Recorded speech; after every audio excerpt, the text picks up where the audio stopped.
Yang terhormat kepada seluruh dosen Fakultas Agama Islam dan Prodi Ekonomi Syariah Universitas Muhammadiyah Malang.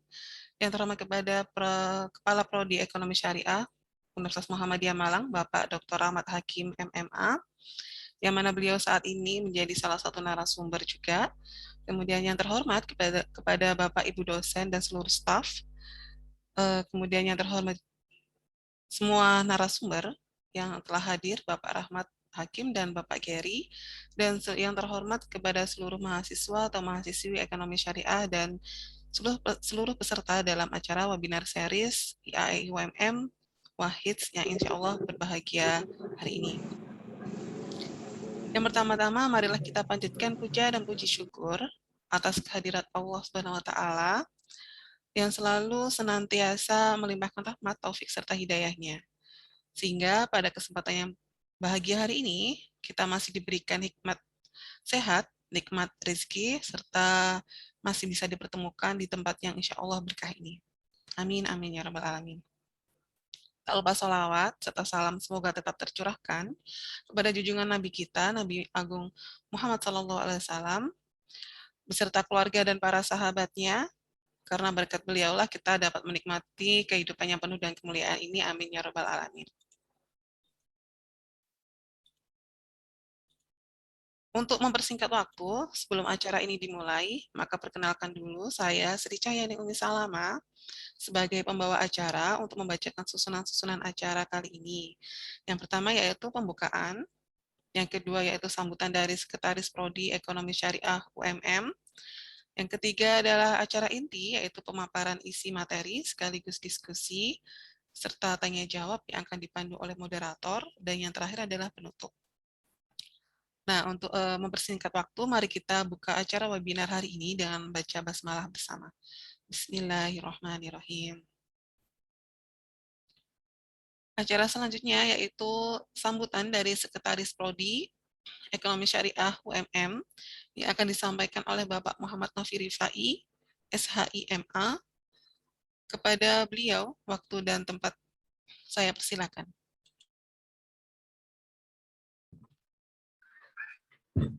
Atas waktu dan kesempatannya. Bismillahirrahmanirrahim. Alhamdulillahilladzi yadhkuru man dzakara wa yujibu man da'a wa yaghfiru liman istaghfara wa yatubu man taba ilaihi. Asyhadu an la ilaha illallah wa syarika lah wa asyhadu anna Muhammadan abduhu wa rasuluh. Amma ba'd. Assalamualaikum warahmatullahi wabarakatuh. Yang kami hormati seluruh pemateri pada pagi hari ini, Pak Dr. Rahmat Hakim, sekaligus Kaprodi Ekonomi Syariah, kemudian ada Bapak Geryadi Agusta dari PT Wakaf Pro 99 Corporation, dan Bapak Ibu dosen serta seluruh hadirin yang pada kesempatan pagi hari ini bisa hadir menyemarakkan acara silaturahim kita berkenaan dengan tema wakaf. Pertama, puji syukur kita haturkan kepada Allah Subhanahu wa Ta'ala. Pada pagi hari ini kita bisa bersama-sama bersilaturahim, ilmu dan halan kondisi kita pada pagi hari ini sehingga kita bisa bersuah. Salawat dan salam tak lupa kita aturkan kepada junjungan Nabi besar Muhammad SAW, Nabi yang telah menunjukkan kepada kita semua jalan iman dan Islam.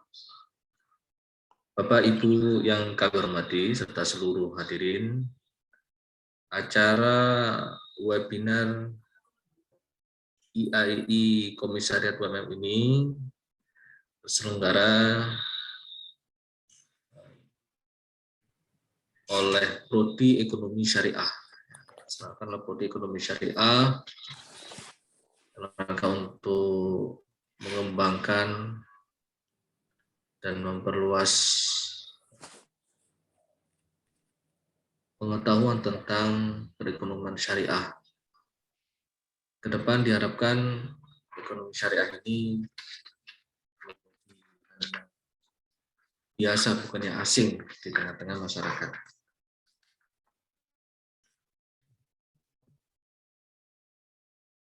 Bapak Ibu yang kami hormati, telah hadir pada pagi hari ini.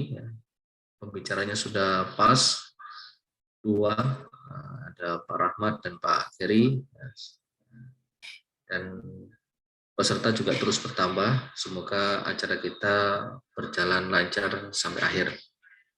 Mungkin itu mukadimah sedikit dari saya, sambutan, dan kita buka dengan bersama-sama mengucapkan basmalah. Bismillahirrahmanirrahim. Terima kasih kehadiran semuanya. Wassalamualaikum warahmatullahi wabarakatuh. Waalaikumsalam warahmatullahi wabarakatuh. Terima kasih kepada Pak Novi atas sambutannya. Acara selanjutnya yaitu acara yang sudah kita nanti-nantikan, yaitu acara inti, di mana di sini adalah pemaparan materi sekaligus diskusi dan tanya jawab yang akan dipandu oleh moderator yang telah hadir hari ini, Ibu Rahmi Amalia, SEIMA. Beliau adalah salah satu dosen di Prodi Ekonomi Syariah UMM. Kepakaran beliau adalah saat ini filantropi Islam, termasuk di dalamnya adalah wakaf. Nah, Bu Rahmi sudah hadir. Kepada Bu Rahmi Amalia, SEIMA, waktu dan tempat saya persilahkan. Ya baik, terima kasih kepada MC Ibu Umi Salamah ya. Assalamualaikum warahmatullahi wabarakatuh semuanya. Saya sudah diperkenalkan tadi oleh Mbak Umi ya, kok saya manggilnya Mbak Umi ya karena rekan kerja ya.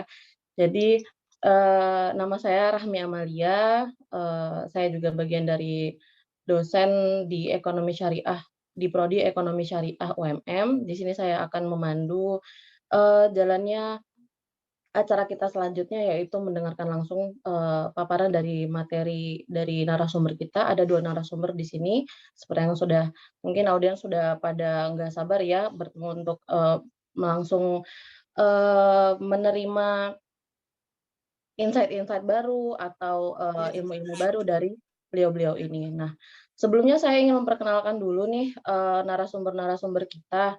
Nah, mungkin nanti step-nya gini ya, narasumber pertama dulu saya perkenalkan, kemudian nanti setelah materinya sudah selesai, nanti saya akan perkenalkan narasumber kedua kita. Jadi biar ini ya, biar asik, biar runtut gitu, biar perkenalannya tadi nggak kelupaan siapa beliau gitu kan.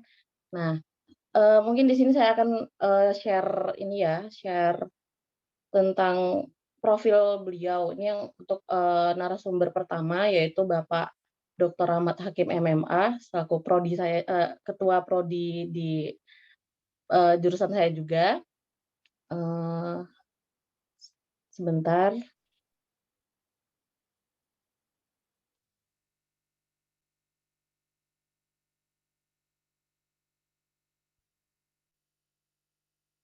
Oke, sudah terlihat ya. Nah, ini profil dari Bapak Dr. Rahmat Hakim MMA. Beliau ini lahir di Kediri. Nah, ini pada tanggal 12 Oktober 1989. Ini tanggal lahirnya sama dengan papa saya ya. Ini waktu papa saya umur 33 tahun lahirlah beliau ini. Nah, kemudian afiliasi beliau ya di kampus Universitas Muhammadiyah Malang. Beliau juga jabatan sebagai Kepala Prodi Ekonomi Syariah UMM saat ini. Nah, kemudian untuk menghubungi beliau misalnya dari email bisa ya di rahmathakim@umm.ac.id.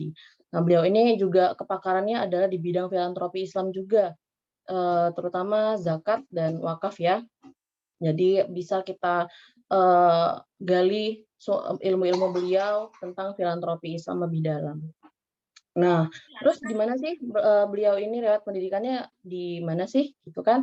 Nah, yang pertama itu waktu S1 beliau ini studinya ada di Institut Studi Islam Darussalam atau di Gontor gitu ya, UNIDA.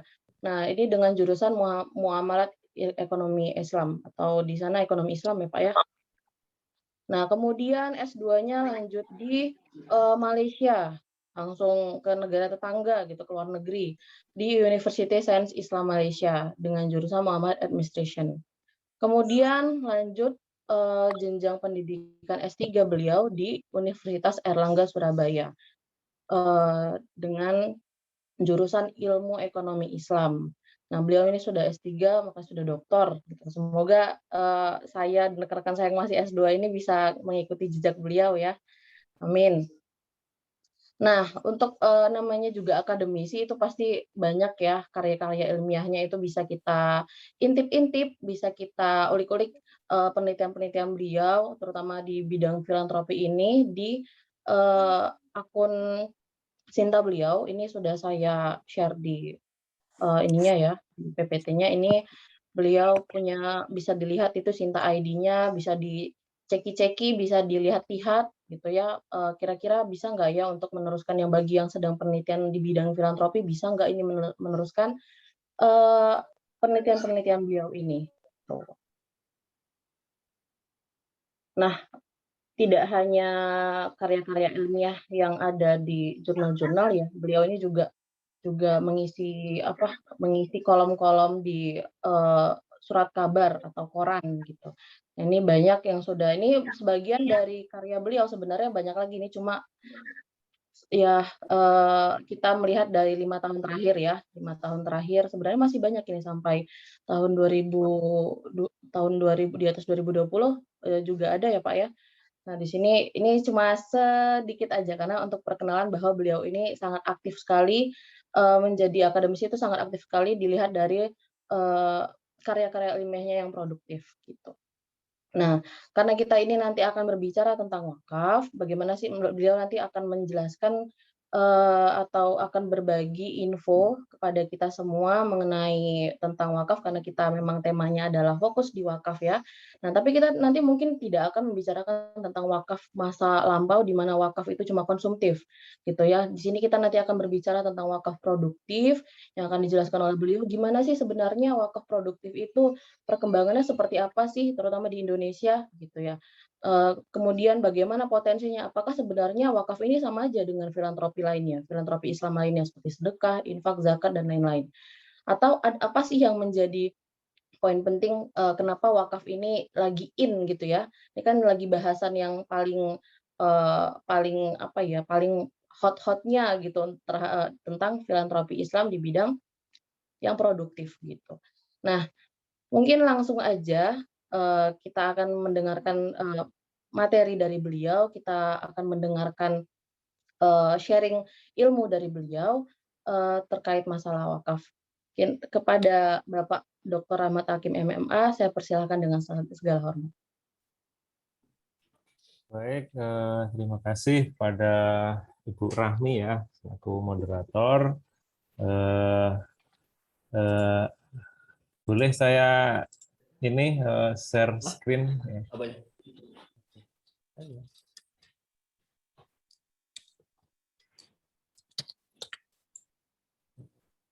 Oke, bismillahirrahmanirrahim. Assalamualaikum warahmatullahi wabarakatuh. Waalaikumsalam warahmatullahi wabarakatuh. Alhamdulillahirabbil alamin wa bihi nasta'in ala umuri dunya waddin. Wassalatu wassalamu ala asyrafil anbiya wal mursalin Muhammadin sallallahu alaihi wasallam. Terima kasih atas kesempatannya Ibu Rahmi dan juga kepada Ibu Salamah ya, selaku koordinator untuk kajian hari ini, juga yang terhormat kepada pemateri Bapak Geriadi Agusta selaku Chief Innovation Officer ya di PT Wakaf Pro 99 Corporation. Jadi salam kenal Bapak dan selamat datang di program studi ekonomi syariah. Dan juga terima kasih atas kehadiran audiens sekalian, baik dari akademisi maupun praktisi maupun mahasiswa dari ekonomi syariah untuk hadir pada kajian rutin ya setiap bulan Komisariat IAI UMM. Izinkan saya pada kali ini untuk memaparkan terkait dengan potret ya wakaf kita masa kini dan masa yang akan datang. Yang pertama wakaf tentu semua ini ya, jadi penelitian, kemudian pengambil kebijakan, baik lembaga wakaf dan lain sebagainya, pasti sepakat bahwasannya wakaf itu menjadi salah satu instrumen penggerak perekonomian masyarakat dan negara. Bersama dengan instrumen lain ya, khususnya bank syariah, kemudian zakat, infak, dan sedekah, wakaf memiliki peran penting di Indonesia. Sebab kenapa ya Indonesia itu populasi Muslim terbesar di dunia ya, jadi hampir 85%, total dari 271.034 juta penduduk ya itu Muslim semua. Jadi untuk menakar potensi itu udah jelas ya, karena ada kesamaan dari ideologi dan lain sebagainya. Tercatat pada tahun 2020 secara nasional aset keuangan syariah itu mencapai 1.770 triliun ya, dengan aset pada pasar modal syariah itu 1.063 triliun, bank syariah 593 triliun, dan industri keuangan syariah non-bank itu 113 triliun. Jadi kemungkinan wakaf itu ya ada di dalam industri keuangan syariah non-bank ini. Dalam konteks pandemi COVID, jadi dampak negatif secara ekonomi ya begitu terasa ya. Jadi ini sudah hampir 2 tahun lengkap ya, kurang 4 bulan lagi ya, secara diur ya diumumkan bahwasanya pandemi COVID itu ada di Indonesia per bulan Maret 2020. Kita sekarang sudah ada di bulan Oktober 2021, jadi hampir genap 2 tahun. Maka dampaknya saja di Jawa Timur itu pada triwulan kedua 2020 ekonomi Jatim mengalami kontraksi ya sebesar 5,98%.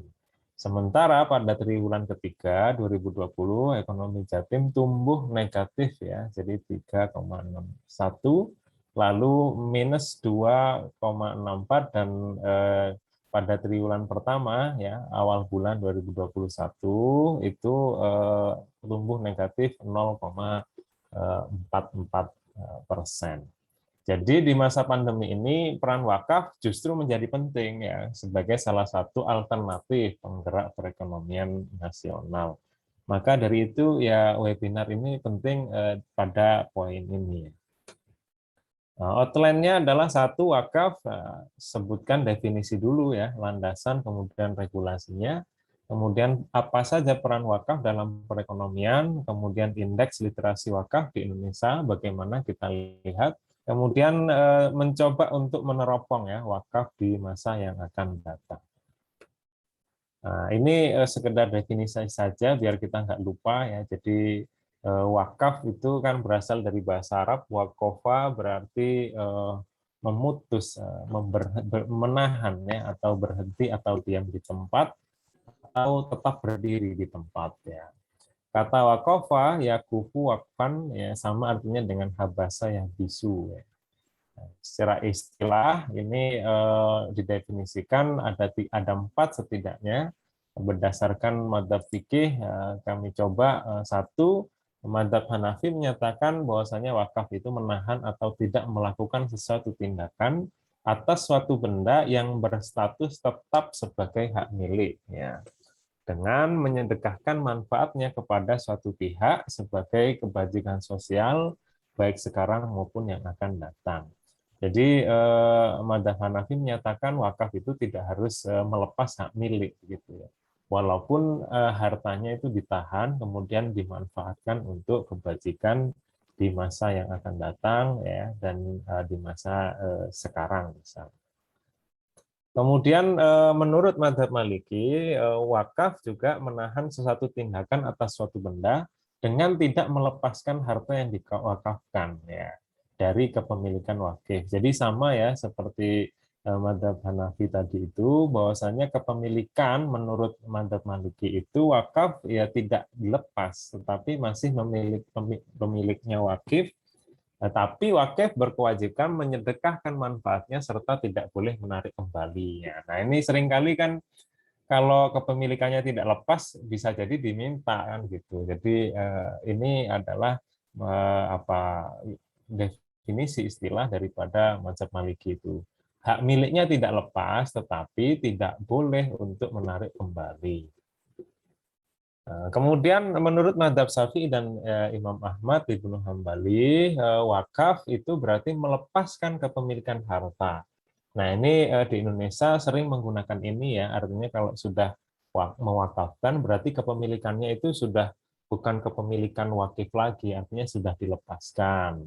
Dalam konteks ini ya harta wakaf ya mauquf alaih itu menjadi milik Allah Subhanahu wa taala setelah sempurna prosedur perwakafan untuk memberikan manfaat. Jadi sudah diserahkan kepemilikannya kepada Allah, artinya sudah diwakafkan, putus hak miliknya.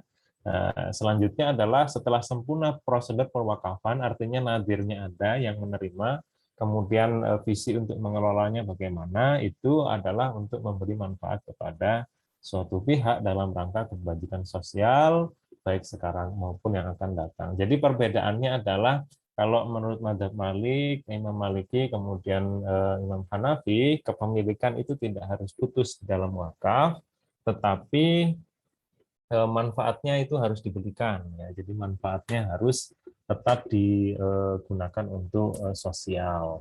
Tapi dalam mazhab Syafi'i dan Imam Ahmad Ibnu Hambal, wakaf itu kepemilikannya harus diputus karena sudah kembali menjadi milik Allah, sebaliknya itu akan dikelola oleh nadir untuk kebajikan kan begitu. Nah ini landasan dalam surat Ali Imran ya, lantana lul birra hatta tunfiqu mimma tuhibbun ya wa ma tunfiqu min syai'in fa innallaha bihi alim. Jadi sekali-kali kita itu tidak menyampai kebajikan yang optimal. Ya.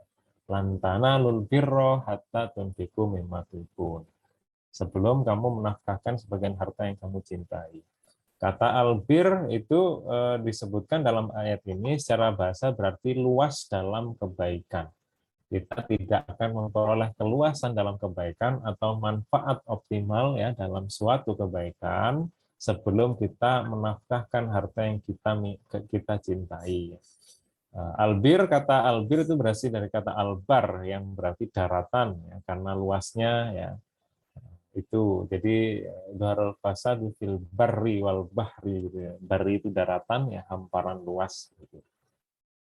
Nah, ini landasannya ada hadis ya, Anna Umar asoba ardon min ardi Khaybar faqala ya Rasulullah asabtu ardon bi Khaybar lam usab malan qatun amfasa indi minhu fama ta'muruni qala in syi'ta habbasta aslaha wa tasaddaqta biha. Jadi diriwayatkan bahwa Umar itu mendapatkan tanah di Khaybar ya, tanahnya itu subur sekali sehingga ekspresinya Umar itu adalah aku belum pernah sama sekali mendapatkan harta sebaik ini.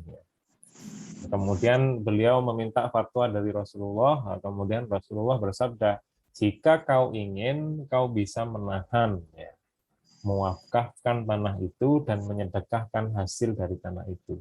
Nah, jika kau ingin itu kan sebenarnya ekspresinya adalah sunnah ya, tapi bukan suatu kewajiban, tetapi merupakan suatu keutamaan. Kita bisa menahan ya aset yang berharga yang kita miliki. Ya, kalau dalam bahasanya Umar itu sama sekali belum pernah mendapatkan harta yang sebaik ini. Jadi kalau kita yang baik-baik hartanya itu ya sebisa mungkin kita pakai gitu, kita tahan gitu, untuk diri kita sendiri.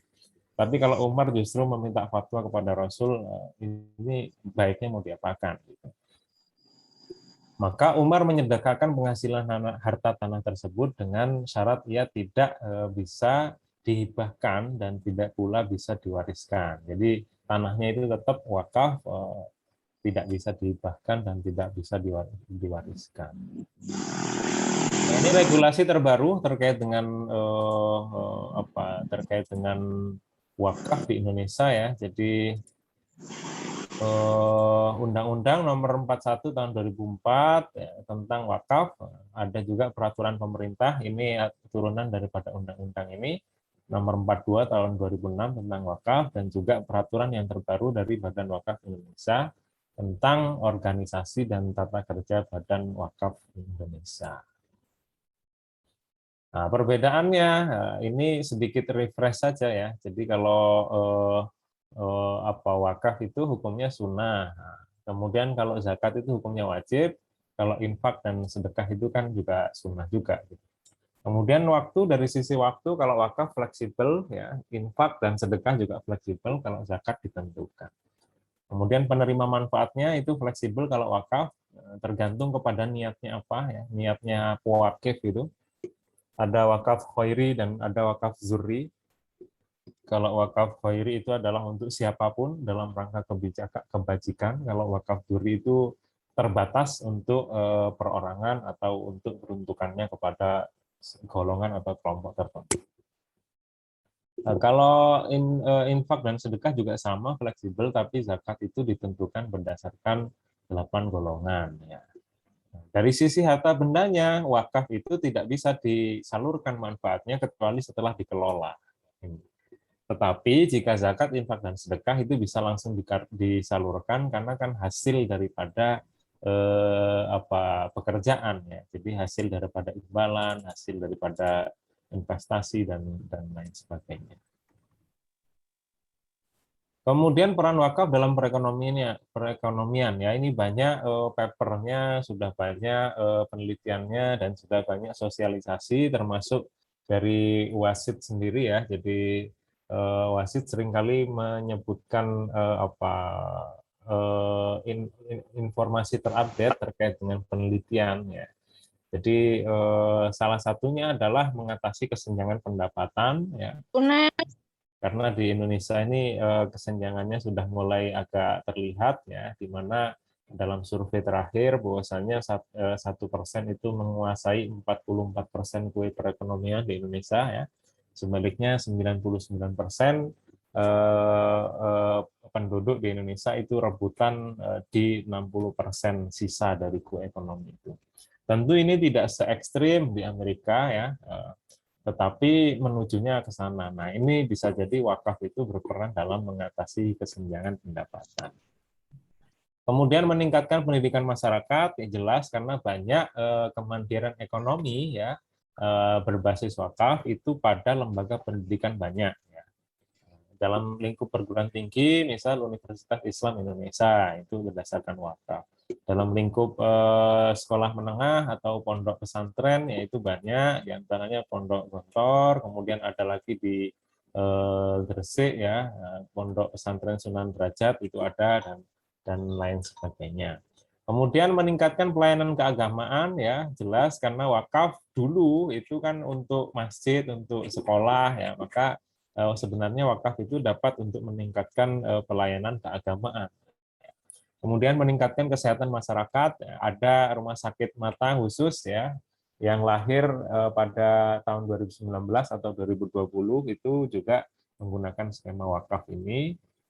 Dan banyak lagi di masyarakat itu peningkatan kesehatan masyarakat itu berdasarkan kepada wakaf, ya.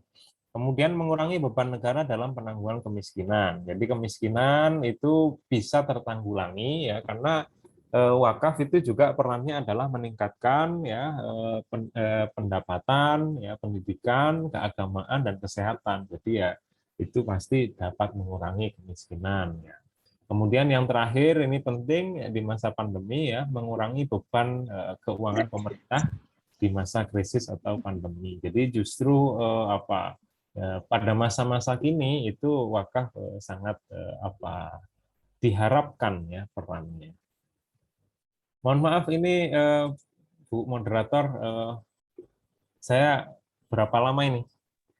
Oh, kita beri waktu sekitar 25-30 menit, Pak. Oke, biar nggak offset.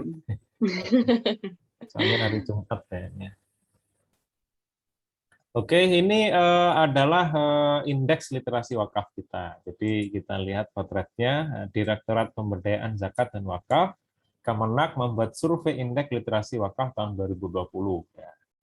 Survei ini dilakukan di 32 provinsi di Indonesia, melibatkan 100 responden per provinsi. Jadi sekitar 32 320 ya, 3.200 ya responden secara nasional dengan berbagai latar belakang. Hasilnya adalah nilai pemahaman wakaf dasar ya masyarakat itu adalah berada pada tingkat 57,67%. Selanjutnya, nilai pemahaman wakaf lanjutan ya itu ada di angka 37,97%. Nah, lalu terakhir indeks literasi wakaf ya di Indonesia itu ada pada nilai 50,48%. Jika melihat kepada variabel hitungannya 0 sampai 60 tingkat literasi itu masih rendah ya. 61 sampai 80 moderat, 81 sampai 100 tinggi. Jadi kesimpulannya ya, indeks literasi kita itu masih pada tingkat literasi yang rendah. Nah, ini sebagai PR ya terkait dengan sosialisasi ya terkait dengan wakaf. Nah, ini juga linear, saya coba cari-cari tadi di Google Trend ya terkait dengan perbandingan ya antara zakat, infak dan sedekah, wakaf ya selama 5 tahun terakhir ya. Coba kita lihat pada Mei ya 2020 itu narasi ya terkait dengan zakat ya, itu ada 41 narasi. Ini pun masih rendah. Tetapi lebih rendah lagi adalah terkait dengan infak, wakaf, dan sedekah. Karena ini cuma 2, wakaf, sedekah 4, infak malah kurang daripada 1. Jadi trennya aja di medsos ya atau di Google Trend itu masih kurang expose ya, kurang expose ini terkait dengan zakat, infak, sedekah, dan wakaf. Dalam 1 tahun terakhir, misal ya, kalau zakat itu sudah ada peningkatan, misal di sini ada 100 ya, expose terkait dengan zakat. Nah, sebaliknya wakaf itu cuma 1. Jadi ini merupakan sebuah PR untuk kita ya, untuk meningkatkan tren ya, tren terkait dengan narasi wakaf di pencarian mesin pencarian Google gitu ya terkait dengan wakaf. Kalau kita lihat tren narasi zakat, ya, tren narasi zakat dan juga wakaf yang itu merupakan perbandingan, ya, coba di sini kalau trennya itu zakat itu ada di Papua Barat justru gitu ya. Nah, kemudian dilanjutkan dengan Kalimantan Selatan, kemudian Kalimantan Tengah, baru Jawa Timur. Nah, setelah itu baru Gorontalo. Sebaliknya, interest for wakaf ya itu dalam 1 tahun terakhir itu justru terjadi di Sulawesi Tengah, ya, sentral Sulawesi Tengah. Yang kedua ada di Gorontalo, yang ketiga ada di Nusa Tenggara Barat. Ya. Kemudian ada di Kalimantan Barat dan Nusa Tenggara Timur. Nah ini jadi sebuah pertanyaan, ini di Jawa kok nggak begitu ini ya, nggak begitu menggema gitu kira-kira terkait dengan narasi zakat, infak, sedekah, dan wakaf dalam tempo 1 tahun terakhir. Nah hasil survei ya ini menunjukkan apa? Satu ya dari Kemenak tadi itu, 1 wakaf melalui uang ya. Nanti ini akan dijelaskan lebih lanjut mungkin oleh Pak Geri ya terkait dengan wakaf uang itu. Kemudian yang kedua, wakif telah memilih nazir lembaga yang terpercaya. Jadi kepercayaan itu masih penting ya. Trust, amanah itu penting untuk menarik kesadaran masyarakat untuk berwakaf. Kemudian yang ketiga, faktor kredibilitas, transparansi, dan akuntabilitas menjadi pilihan terbanyak responden. Jadi untuk menciptakan trust itu penting adanya kredibilitas, transparansi, dan akuntabilitas. Kemudian yang terakhir, sumber terbesar diperoleh informasinya tentang wakaf itu didapatkan justru dari ceramahnya ustadz dan pengajian. Nah ini PR sebenarnya untuk perguruan tinggi. Jadi masyarakat dapat literasi tentang wakaf justru dari ceramahnya ustadz ya. Dosen-dosennya pada kemana? Ini PR sebenarnya ini ya. Atau mahasiswa-mahasiswanya pada kemana? Kok nggak pernah ngomongin tentang wakaf kepada masyarakat, nah kira gitu. Nah, tindak lanjut peningkatan literasi wakaf, optimalisasi kampanye ya bersama literasi wakaf sejak dini ya, melalui forum kajian, ceramah, khutbah, pelajaran sekolah. Kemudian kolaborasi aktif seluruh nazir wakaf. Nah, ini penting ya, kolaborasi, misal ada Hari Wakaf Nasional atau ada hari lahirnya perwakafan di Indonesia misalkan. Itu kan belum pernah diperingati, kira-kira begitu. Kemudian yang ketiga, pemanfaatan sosial media dan juga adanya pusat kajian dan riset tentang wakaf. Ini sepertinya di kampus kita mungkin perlu nanti ada pusat kajian wakaf ya, di bawah lab misal. Kemudian yang kelima, adanya integrasi database ya, referensi wakaf secara online dalam bentuk e-library maupun database. Nah, ini kita coba meneropong wakaf di masa mendatang ya, pentingnya digitalisasi. Ini sudah mulai bergerak untuk digital ya. Kemudian peningkatan literasi wakaf tadi karena nilainya adalah rendah, maka perlu untuk ditingkatkan kembali. Bagaimana? Khususnya mungkin dalam tingkat perguruan tinggi.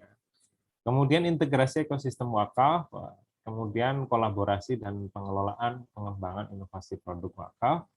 Itu nanti mungkin Pak Geri ya yang akan banyak terkait dengan inovasi. Kemudian standarisasi pengelolaan dan nazir wakaf. Dan juga sertifikasi aset-aset wakaf. Nah, ini penting untuk masa mendatang. Tetapi ini bukan tidak pernah dilakukan karena BWI atau juga Kementerian Agama ya itu sudah melakukan upaya digitalisasi. Misal di Kemenak itu sudah ada sistem informasi wakaf atau SIWAK ya. Atau di BWI itu sudah mencoba untuk meluncing e-service ya pendaftaran nazir wakaf oleh BWI. Banyak lagi upaya digitalisasi, misal crowdfunding atau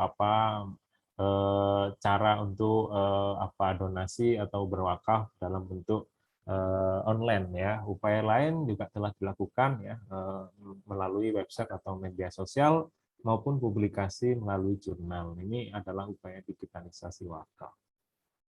Kemudian contoh kolaborasi ini Badan Wakaf di website misal di tengah kondisi pandemi cash wakaf link sukuk ya retail itu sukses menarik 91,3% wakil baru. Jadi dalam rangka peningkatan gerakan wakaf ini BWI sama lembaga keuangan syariah penerima wakaf uang ya bekerja sama ini untuk menerbitkan sukuk ini. Nah, dan juga menggandeng mitra distribusi, ini adalah Azizmo dan Azizmo. Nah, ini contoh daripada produk dan kolaborasi pengembangan wakaf. Total volume pemesanan ini ada 24 miliar. Kemudian ini peta jalan saya ambil daripada Departemen Ekonomi dan Keuangan Syariah. Ini hasil daripada ikut webinar, pelatihan, dan lain sebagainya. Ini BI juga sudah mulai untuk merujuk ke integrasi ekosistem ya, misal penyiapan infrastruktur ya, visi misi regulasi, kemudian peran rencana strategi SOP, informasi ini terkait dengan tadi sudah disebutkan ya Kemenak, Basnas, BWI, BI, kemudian launching inisiatif ada Undang-Undang Zakat dan Wakaf ya, ada WCP ya, wakaf corporate terkait dengan core values dan core principle dan lain sebagainya. Kemudian ada digitalisasi siswa, cash wakaf link sukuk dan macam-macam. Kemudian keterkaitan antara inisiatif, ini integrasinya, kemudian peningkatan ekosistem. Nah, ini ada alat ukur untuk pencapaian monitoring, ya, ada adopsi solusi teknologi, riset, respon terhadap perubahan isu-isu baru.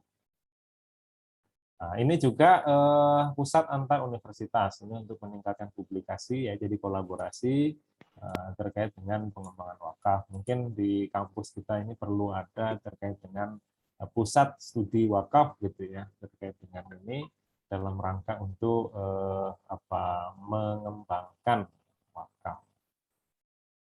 Nah, ini Ditjen Bimas Islam sudah mencoba untuk menyusun ya SKKNI Nazir Wakaf. Nah, ini suatu inisiatif yang perlu disambut ya.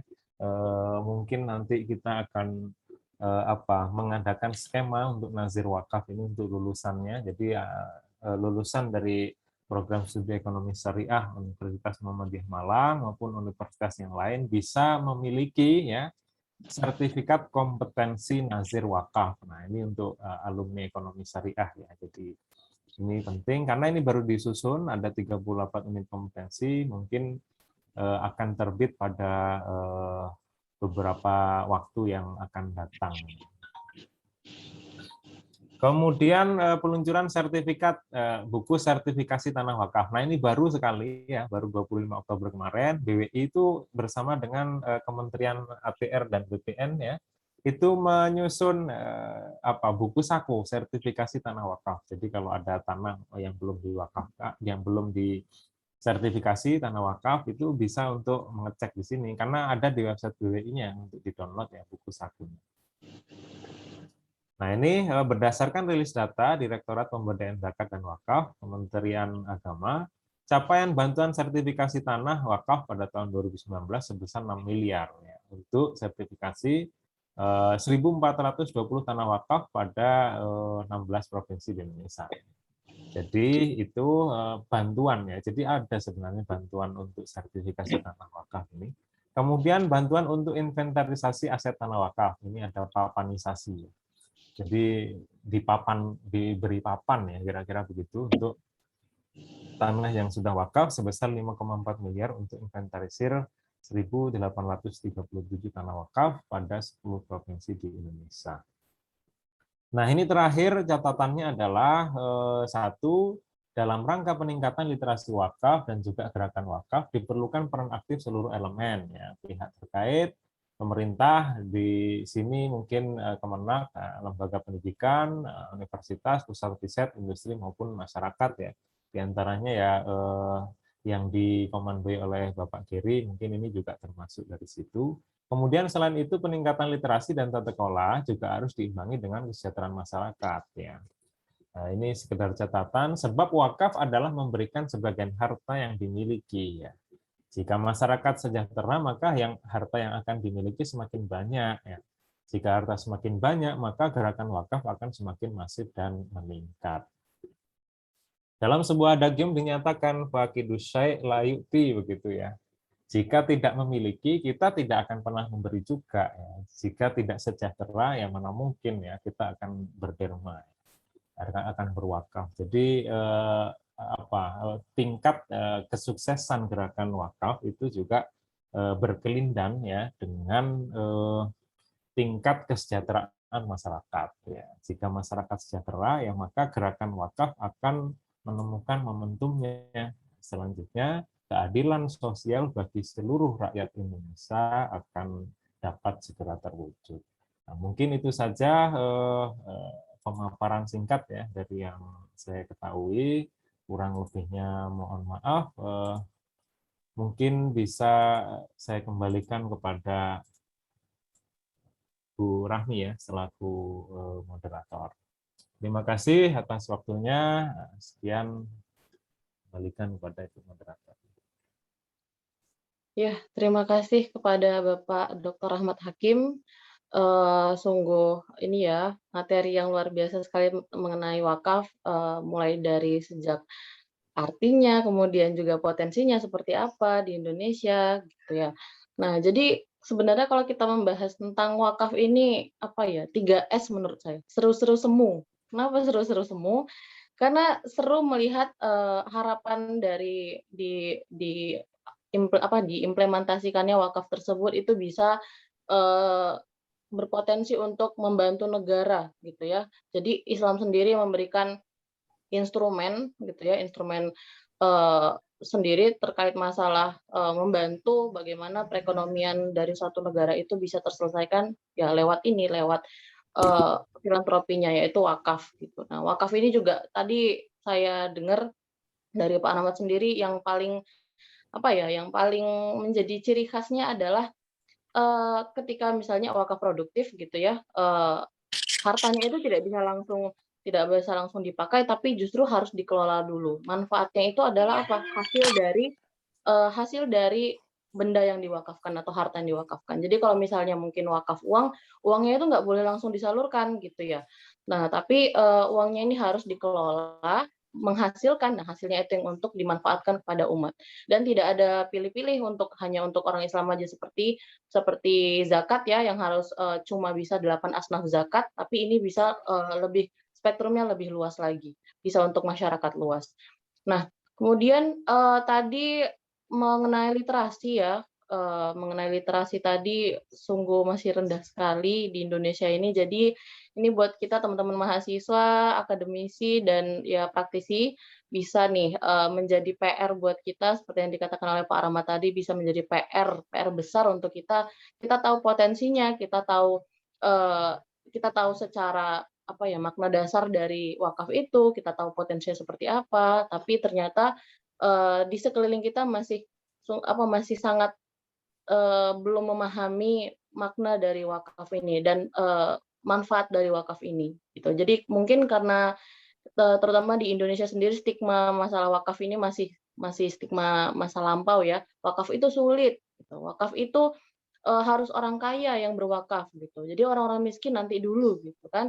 Jadi masih seperti zakat. Jadi kalau orang kaya, orang yang sudah memiliki harta yang berlebih baru boleh berwakaf. Nah, enggak seperti itu. Nah, kenapa saya bilang begitu nanti akan dijelaskan oleh Pak Geri nih terkait masalah semudah itu ternyata untuk berwakaf gitu melalui platform digital, kemudian dari fintech ya. Jadi kita yang generasi-generasi milenial ini, terutama mahasiswa-mahasiswa yang masih muda-muda ini harus paham betul bagaimana wakaf ini bisa diterapkan begitu mudahnya di tengah-tengah masyarakat gitu. Dan tadi harapan dari Pak Rahmat sendiri ada ini ya, semoga ada pusat kajian wakaf ya, semoga semakin banyak. Jadi kalau semakin banyak pusat kajian wakaf, mungkin sosialisasinya akan lebih masif gitu. Jadi bisa terwujud bagaimana bisa menerapkan wakaf di mana. Ini kan sangat ini ya. Wakaf itu cuma normatif, jadi sekarang cuma pembahasan di forum ilmiah aja, belum ke masyarakat. Nah, ini kita masuk langsung ke narasumber kedua untuk tanya jawab, nanti kita di akhir aja gitu ya, biar lebih enak nanyanya mau sama siapa gitu kan. Nah, jadi ini saya mau memperkenalkan dulu nih narasumber kedua kita, ini langsung dari praktisi ya. Kalau tadi Pak Rahmat dari bidang akademisi, nah ini langsung praktisinya nanti kita belajar. Beliau ini sangat concern banget di bidang industri kreatif ya, sama masalah digital. Sebentar saya mau share profil beliau nih.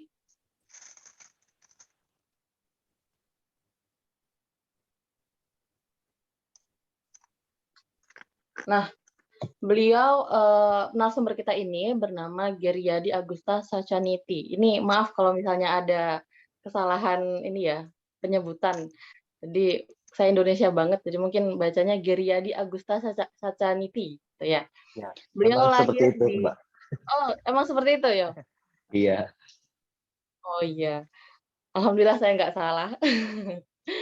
Nah, ini beliau lahir di Bandung.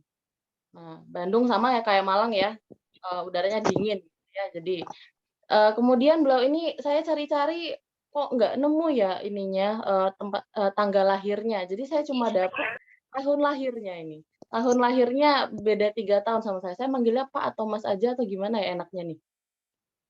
Boleh, apa aja boleh. Mau Mas boleh. Kalau di Malang kan Mas ya. Kalau di Bandung Akang saya dipanggilnya. Oh, biar lebih dekat Akang aja ya. Boleh. Ya, boleh ya. Boleh. Ini biasa dipanggil Akang Geri. Jadi kalau di sini ya. ya kalau di sini biasanya banyak orang yang manggil Kang Geri sih. Oh, Kak ya. Oh iya, lebih general ya.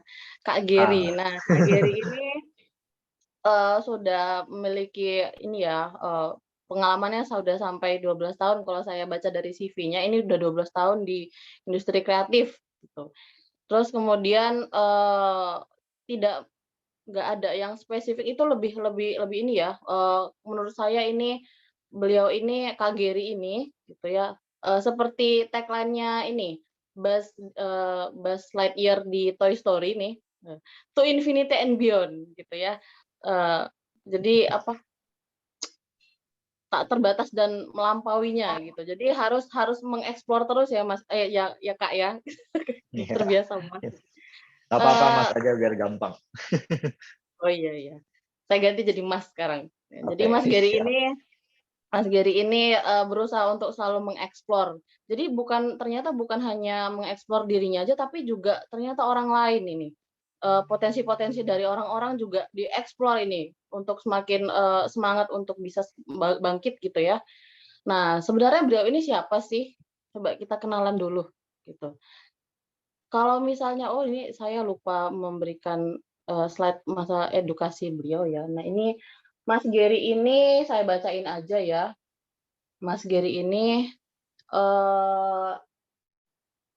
jenjang pendidikannya itu pernah bersekolah, saya mengatakan sekolah aja ya, di London Chamber of Commerce Industry atau LCCI di jurusan bisnis statistik ya tahun 2005 sampai 2007. Itu S1 atau bagaimana, Mas? Nah, itu diploma sih. Oh, diploma ya. Kemudian Iya. lanjut di International Center for Applied Technology di Ya. Sikkim Manipal University India. Udah pernah ke India di bagian multimedia ya. Ya.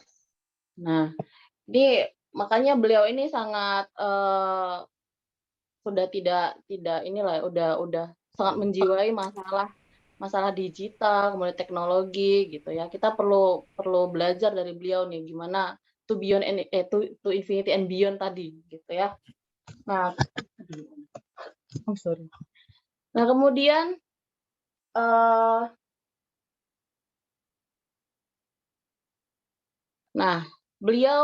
jabatan beliau ini sedikit aja nih mungkin 5 tahun ke belakang ya, Mas ya. Maaf yang lain-lain sungguh banyak sekali jadi mungkin 5 tahun ke belakang aja.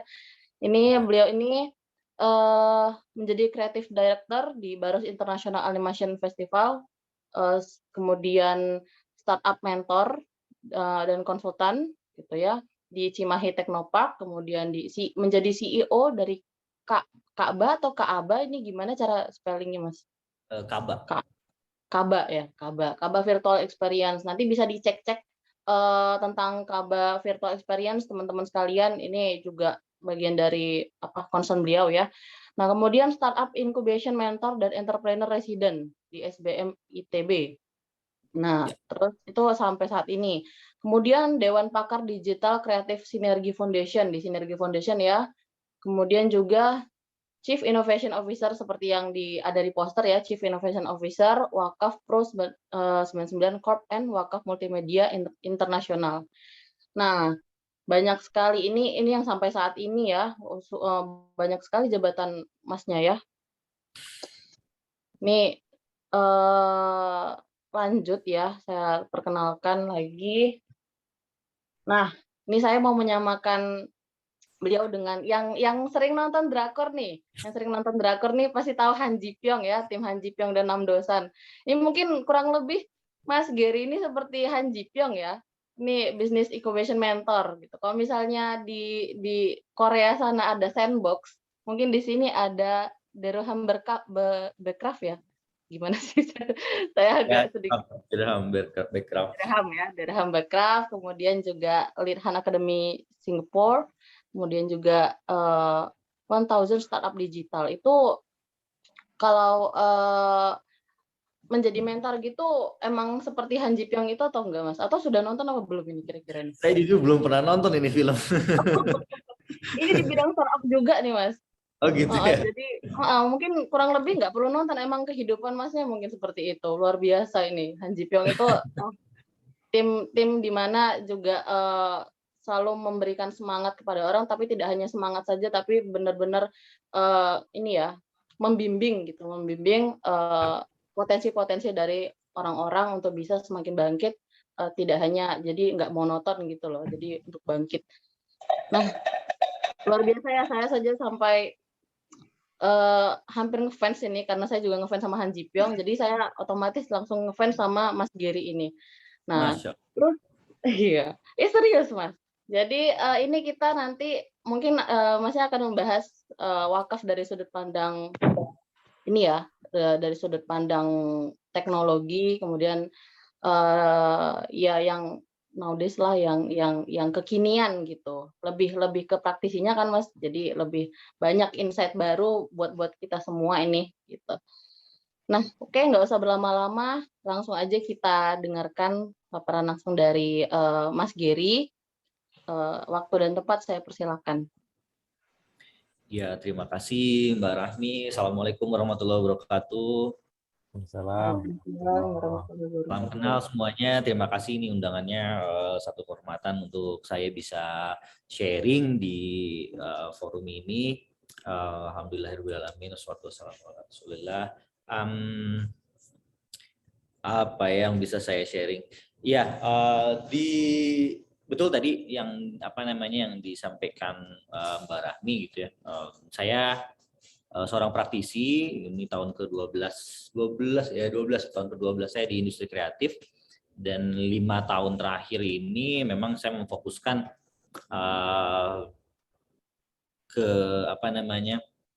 kekriaan saya, kekaryaan saya itu untuk bagaimana caranya saya bisa contribute di agama kita sendiri, di agama saya sendiri yaitu Islam gitu. Nah, background cerita sedikit kenapa dari industri kreatif gitu terus sekarang ada di Sinergi Foundation yang lembaga sosial yang Islamnya kuat banget gitu ya. Sementara saya belajar berpendidikan dan berkegiatan tuh di industri kreatif yang orang sering ngelihatnya kan industri yang senang-senang gitu, industri yang meriah-meriah gitu.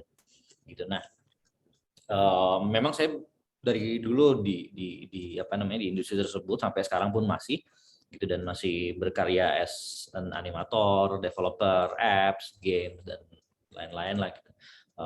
Sampingannya sambil ngajar tadi, mentoring dan lain-lain. Nah, ternyata alhamdulillah saya punya orang tua yang mendoakan saya untuk selalu di jalan yang lurus gitu. Nah, bagaimana caranya saya bisa tetap berkesenian, tapi di satu sisi juga saya ingin berkontribusi gitu, pengen punya pahala yang panjang gitu, pahala yang jariah gitu, amal jariah gitu. Gimana caranya? Ternyata setelah dipelajari, dunia digital ini, kreatif industri ini juga sangat menarik, terutama dari sisi media gitu. Kita ngomongin IT, multimedia, animasi, adalah produk yang sangat fluid, yang sangat bisa dimanfaatkan oleh semua industri, sangat bisa dimanfaatkan untuk agama apapun gitu. Apalagi Islam yang punya segala macamnya ada di situ. Kita mau ngomongin bisnis, mau ngomongin fashion, bagaimana dealing bisnis dan lain-lain, itu semuanya ada di situ.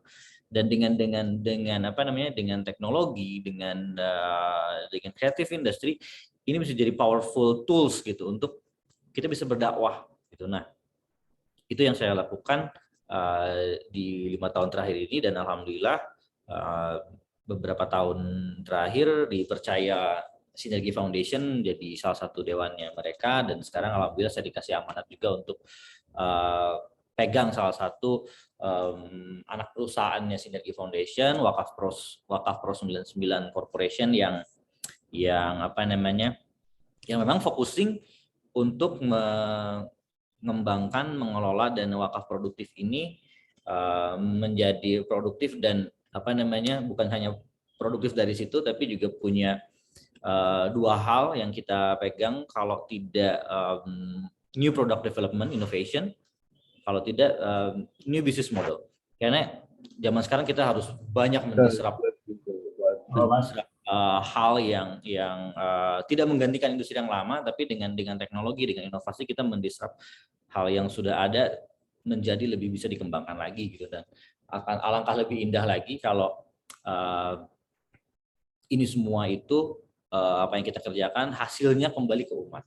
Sebenarnya backgroundnya seperti itu gitu. Nah, saya akan share screen. Nah, ini saya mau sharing tentang Sinergi Foundation-nya. Jadi backbone-nya kenapa ada Wakaf 99 sekarang gitu, terus kenapa Sinergi Foundation sangat concern di wakaf produktif gitu kan. Saya share sedikit. Nah, kita di Sinergi Foundation punya visi menjadi salah satu pengembang kreativitas dan inovasi sosial pemberdayaan yang memang berbasis wakaf produktif dan zakat infak sedekah.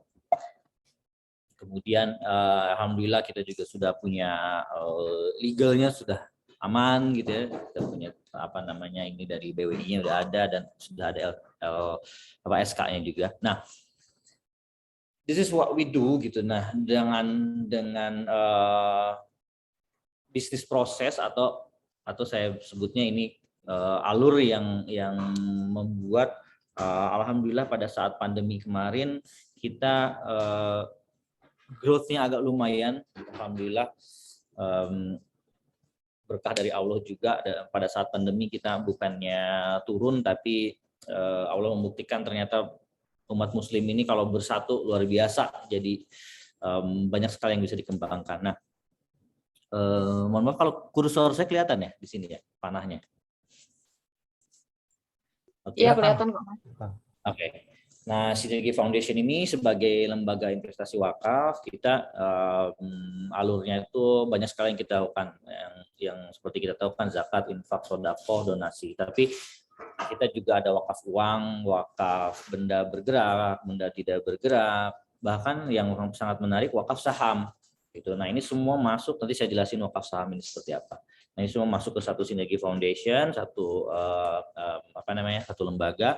Nah, di Sinergi ini ada dua sektor nanti pengaliran dananya gitu kan. Ada yang masuk ke sektor sosial dan ada yang nanti larinya kita punya sektor kesehatan, pendidikan, ekonomi, sarana ibadah dan infrastruktur. Nanti saya share juga. Kemudian kita punya investasi wakaf yang di sektor bisnis gitu. Nah, di sektor bisnis ini alhamdulillah kita punya beberapa bisnis di Sinergi Foundation yang dinaungi oleh Wakaf Pro 99, kita ada bisnis kuliner, properti, fashion, agro farm, ada multimedia, kreatif, IT dan lain-lain di sini. Terus ada konveksi, skincare dan distribusinya juga kita pegang. Nah, dari hasil ini, dari sistem yang seperti ini sebetulnya alhamdulillah secara organik akhirnya dari sini kita mendapatkan satu hasil yang larinya dari sini kan kita membentuk satu Muslimpreneur ya, kita bilangnya ada yang bentuknya entitas juga sudah menjadi satu PT-PT tersendiri gitu. Sudah menjadi satu komunitas juga yang pada akhirnya dari sini lari lagi nih, mereka mewakafkan hasilnya, diwakafin lagi, jadi diwakafin lagi, masuk lagi ke Sinergi, jadi muter terus di sini. Akhirnya semakin besar dan wakifnya pun semakin banyak gitu. Nah, sektor bisnis semakin banyak juga. Kemudian akhirnya alhamdulillah sektor pemberdayaan sosialnya pun semakin meningkat gitu. Nah, tahun 2019 kita punya 9-in-1 wakaf, hybrid wakaf kita sebutnya gitu ya. Jadi kita punya beberapa program masterpiece itu yang salah satu diantaranya kita ada wakaf pemakaman ini Firdaus Memorial Park, kemudian kita punya lembaga keuangan syariah juga wakaf court itu yang pinjam sekian balikin sekian gitu, nggak ada bunga dan lain-lain gitu. Jadi untuk memulai Islam tuh keren loh kalau diajakin bisnis gitu kan. Kemudian kita punya wakaf sumber air, integrated fund, ada pesantren juga, ada Kutab Al-Fatih, masjid dan lain-lain, dan kita punya RBC rumah sakit bersalin cuma-cuma gitu. Nah, alhamdulillah RBC ini saya sambil nyalakan videonya. Berapa jumlah kalimat rasa syukur yang harus kami panjatkan? Nah, ini sudah berjalan 17 tahun dan puluhan ribu anak yang sudah dilahirkan di sini. Nah, ini saya skip ya. Itu usia kandungan ibu danai dari hasil wakaf produktif sampai sekarang, dan kemarin berulang tahun ke-17. Soleh, rajin. Ibu mah pengen lihat Ardi teh jadi orang yang sukses, yang berguna bagi masyarakat, bagi orang tua, khususnya bagi agama. Ibadahnya alhamdulillah dia berjalan dengan baik. Kadang-kadang kalau pas maghrib kita sama-sama mengaji. UC bukan hanya sekedar rumah bersalin yang memberikan pelayanan fasilitas secara gratis, tapi di dalamnya, jauh dari itu, RBC sebagai wadah untuk berbagi pada sesama, menghilangkan batas-batas egoisme diri. RBC sebagai tempat berjuang bersama, mengorbankan tenaga dan waktu saling bahu-membahu.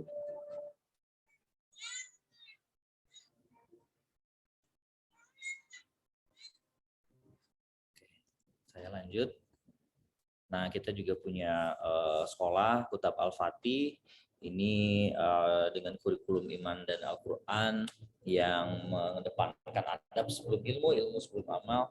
Kita sudah ada 11 kelas dengan jumlah santri sekarang 143 siswa yang insya Allah akan terus mendapatkan pendidikan gratis selama 7 tahun. Gitu. Nah, ini semua dari bisnis-bisnisnya Sinergi Foundation.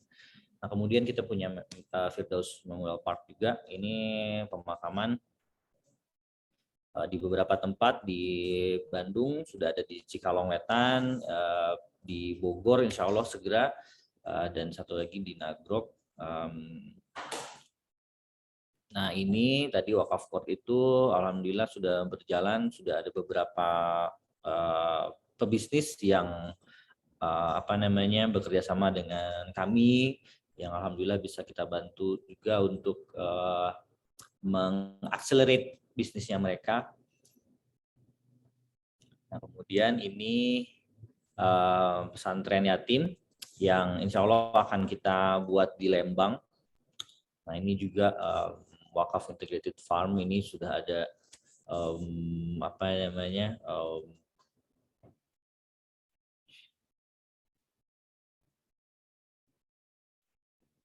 nah, kemudian ini ada sumber air.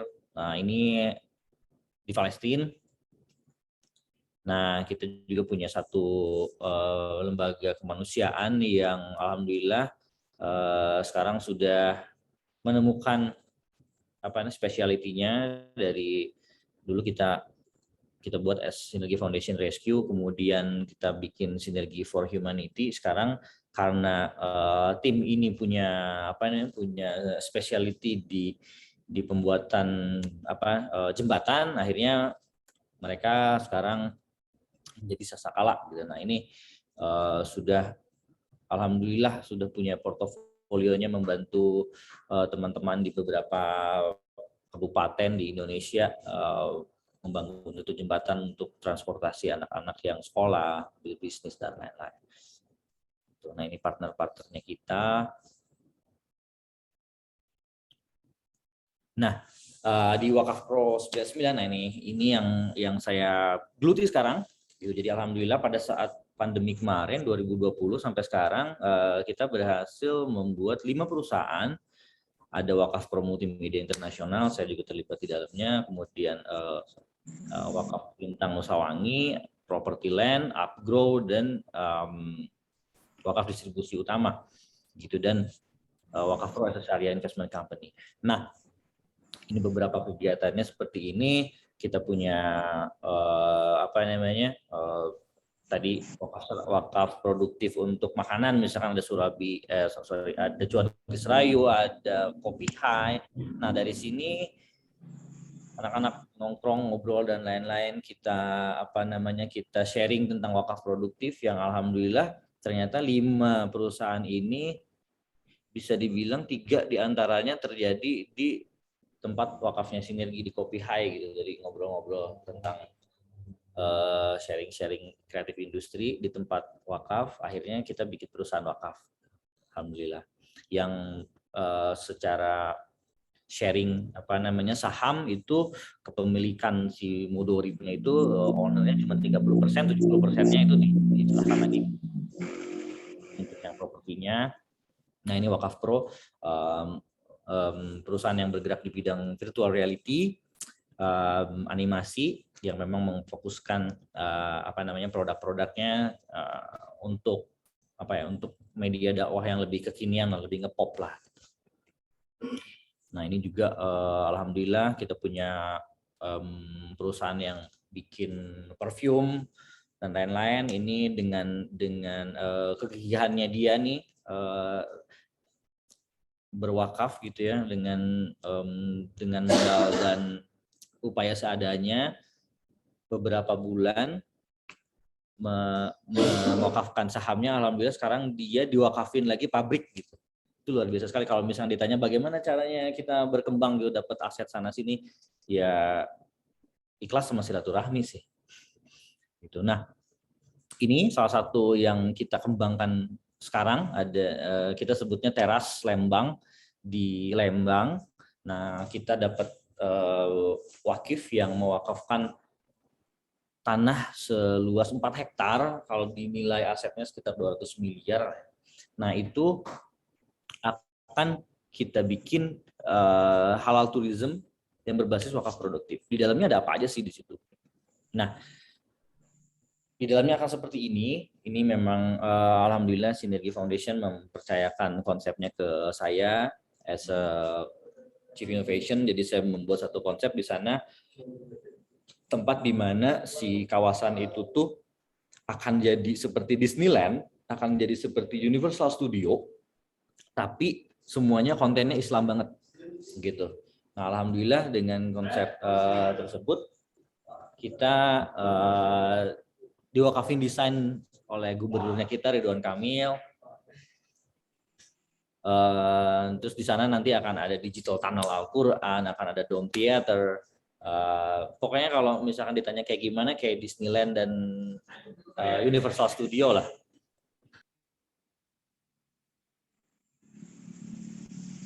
Nah, seperti itulah. Nah, ini yang akan insya Allah akan beres di Desember ini. Ada rumah makan bumbu Sunda di tempatnya yang tadi. Jadi tempat itu kan tempat wisata, harus ada tempat makannya. Nah, alhamdulillah ini juga sangat menarik. Ini kita disupport oleh rumah makan Ampera yang hasilnya tidak terduga gitu ya. Dia mewakafkan bukan cuma di ngebangunnya aja gitu, tapi dari hasil bisnisnya ini dia hanya ambil untuk bayar expensesnya dia, dan hasilnya 100% dia wakafin lagi. Mesmerizing. Nah, ini juga ini sedang dibangun, ada greenhouse anggrek di sana, ada petik stroberi insya Allah. Nah, ini sudah berjalan juga. Nah, ini tadi pusat oleh-oleh di Teras Lembang itu. Nah, alhamdulillah dengan konsep-konsep dan program-program yang Sinergi Foundation buat, gitu, kami mendapat satu recognition dari beberapa pihak. Dari BI kemarin kita menjadi salah satu become a first runner up lah untuk lembaga siswa unggulan di regional Jawa, gitu. Memang belum populer banget gitu ya yang namanya wakaf, tapi justru kita perlu bekerja sama, berkolaborasi, terutama anak-anak muda yang punya inovasi, punya idea, itu bisa contribute kok gitu. Bisa contribute juga dengan dengan lembaga-lembaga lainnya gitu yang ada di seluruh Indonesia ini gitu. Untuk membuat hal yang sama ataupun hal-hal yang baru dengan konsep wakaf produktif gitu. Tadi yang seperti yang tadi dijelaskan sebelumnya gitu. Wakaf itu tidak hanya konvensional yang saya wakafin tanah atau wakafin uang, tapi kita juga bisa berwakaf ilmu juga gitu. Bahkan ada yang wakafnya saham gitu. Saya punya perusahaan udah bertahun-tahun nih bisnis gitu. Pengen cari jalan langit nih gimana nih, udah wakafin aja sisanya, sisa perusahaannya. Toh Allah yang janji gitu, bukan bukan based on valuation bisnis dan projection yang seperti yang kita pelajari di sekolah bisnis gitu, tapi janji Allah ketika kita bersedekah, ketika kita berwakaf, imbalannya luar biasa gitu, bukan cuma dari materi tapi dari value untuk hati kita juga is a win-win gitu. Nah, satu lagi yang akan saya share ini tentang tadi sempat nyinggung kaba apa yang saya bikin gitu ya di Wakaf Pro dan di Wakaf Multimedia Internasional. Nah, ini salah satu produk hasil dari Wakaf Produk kreatif dan kita bikin aplikasi yang di dalamnya ada animasi, bagaimana kita bisa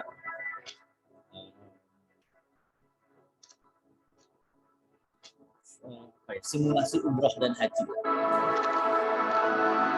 Saya nggak berani bilang umroh virtual karena bukan umroh, hanya cuma mensimulasikan saja. How it's like being there in Masjidil Haram dan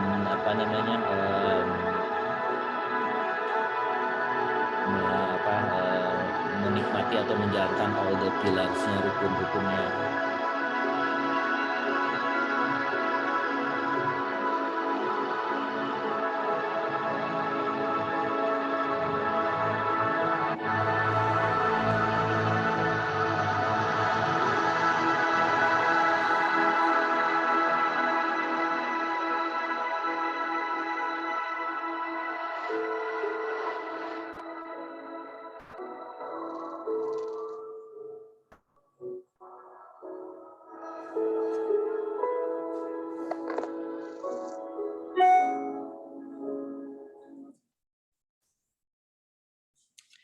Begitu mungkin yang bisa saya sharing-sharing. Mangga kalau ada pertanyaan. Hatur nuhun. Terima kasih banyak. Assalamualaikum warahmatullahi wabarakatuh. Silakan saya kembalikan ke Mbak Rahmi.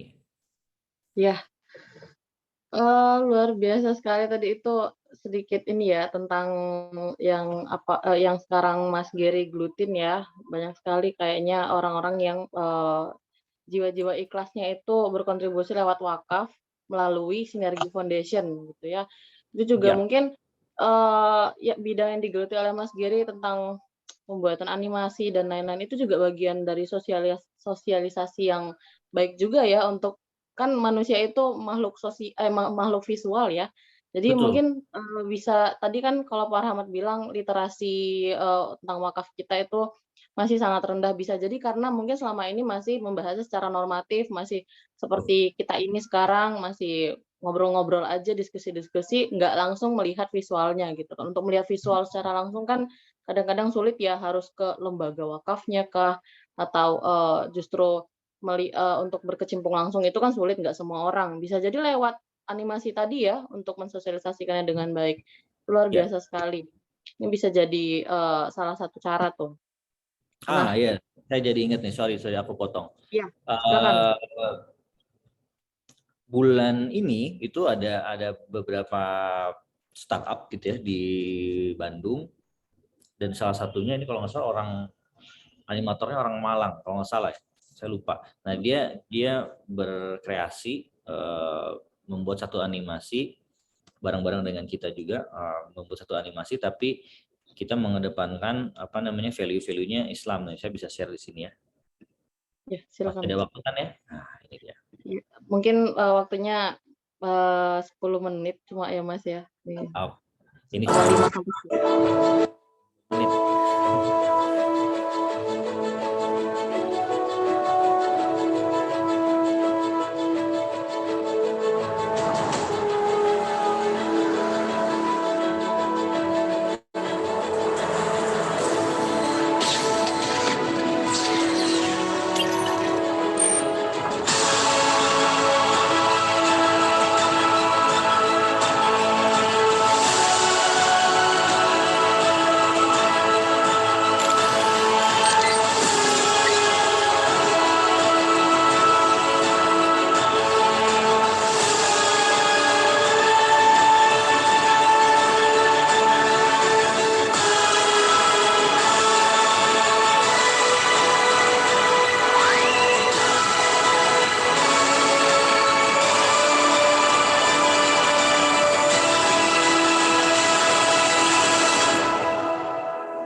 Nah, itu Storyl itu nantinya akan jadi satu platform seperti Netflix dan Disney Channel, tapi syaratnya yang mau masuk situ harus konten-kontennya ada value keislamannya, mau kita ngomongin akhlak, akidah, fikih dan lain-lain. Dan itu insya Allah didanai semuanya.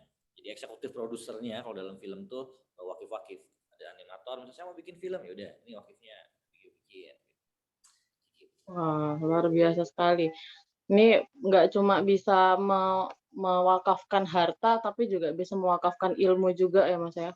Yang paling penting sebenarnya mewakafkan ilmu dulu sih, karena tanpa ilmu juga harta itu juga mau kemana kan gitu. Harus ada ilmunya dulu. Ini keren. Ini kalau misalnya saya gabungkan dari harapan Pak Rahmat punya adanya pusat studi kajian tentang wakaf, kemudian disandingkan dengan teknologi, ini kayaknya antara akademisi dengan praktisi sih bisa nyambung nih di sini nih. Bisa mungkin nanti kali aja UMM ya, Pak Rahmat mungkin bisa kerja sama lanjutan ini dengan orang-orang IT, dengan Mas Gary gitu kan ya, Han Ji Pyong in real life ini. Luar biasa. Ya, tapi tadi saya ngelihat slide-slide dari Mas Gary itu ada ini ya, rata-rata kan pada mewakafkan yang fantastis ya. Kira-kira ke Sinergi Foundation ini bisa nggak sih orang-orang biasa gitu yang hartanya bisa dihitung jari mungkin ya, nggak unlimited wealth gitu ya. Bisa nggak sih berkontribusi di ini di Sinergi Foundation? Bisa banget. Banyak kok. Itu tadi yang memang yang besar-besarnya. Tapi aset-aset yang besar ini tuh tidak akan terjadi hal yang besar di atasnya karena kan harus diproduktifkan. Contoh misalkan tadi yang di Lembang gitu ya, kita ada tanah 4 hektar. Nah di atasnya itu diproduktifkan dengan orang-orang yang berwakaf lagi juga yang nilainya nggak sefantastis itu, tapi ada yang punya idenya, ada yang punya tenaganya. Saya mau bikin taman anggrek gitu ya, dia mewakafkan ilmunya, mewakafkan grand design-nya, bahkan masjid yang sekarang lagi dibangun itu, itu gotong royong gitu, dari yang mulai nilainya 50.000, 100.000 kalau misalnya didanain, sampai ada yang saya cuma punya besi, saya mau wakaf besi gitu di sana gitu untuk pembangunan. Itu juga di ini ya, kontribusi sekecil apapun, bahkan hanya sebatas ilmu aja itu dihargai ya di situ. Jadi mungkin teman-teman mahasiswa di sini yang mau jadi praktisi juga, yang mau mengikut Han Ji Pyong in real life ini gitu ya, bisa belajar banyak dari beliau. Ya nanti mungkin ini dengar-dengar kayaknya ada Sekprodi kita pengen juga nih ada MOU, kalau bisa nanti kita bicarakan lebih lanjut MOU dan lain-lain gitu ya. Siap ya Mas ya kalau misalnya nanti ada jalin hubungan jangka panjang, jangan jangka pendek gitu. Insya Allah. Iya. Nah, jadi ini teman-teman untuk mempersingkat waktu gitu kan, karena kalau misalnya di Malang kan sudah mau ini ya menjelang sholat Jumat ya. Nah, jadi silakan yang jika ada pertanyaan kepada narasumber kita bisa di kolom chat atau mungkin raise hand kalau misalnya pengen langsung ngomong gitu kan. Nah, ini saya lihat di kolom chat kita ada Nabila Putri. Nabila Putri ini mau nanya ke kedua narasumber kita. Yang pertama Pak Rahmat, ini Nabila dari Mojokerto ini mau bertanya, mengapa database wakaf saat ini masih belum lengkap? Jadi waktu saya ini curhat juga dia. Jadi waktu mau mencari data sekunder wakaf, tapi datanya masih sangat kurang. Kira-kira datanya nyari di mana ya? Ini kayak bimbingan jadinya ya. Ya mungkin Pak Rahmat ini bisa dijawab nanti. Kemudian Mas Gary ini, kalau kita sebagai anak muda mau membuat startup digital yang fokus crowdfunding wakaf, bagaimana caranya agar dipercaya orang mau berwakaf bersama startup kita secara general nih. Silakan mungkin Pak Rahmat dulu kali ya bisa menjawab. Silakan Pak.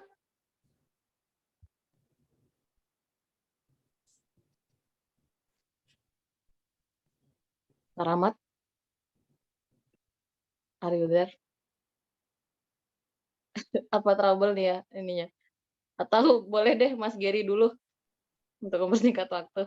Oke, pertanyaan pertama apa yang kedua nih, Mbak?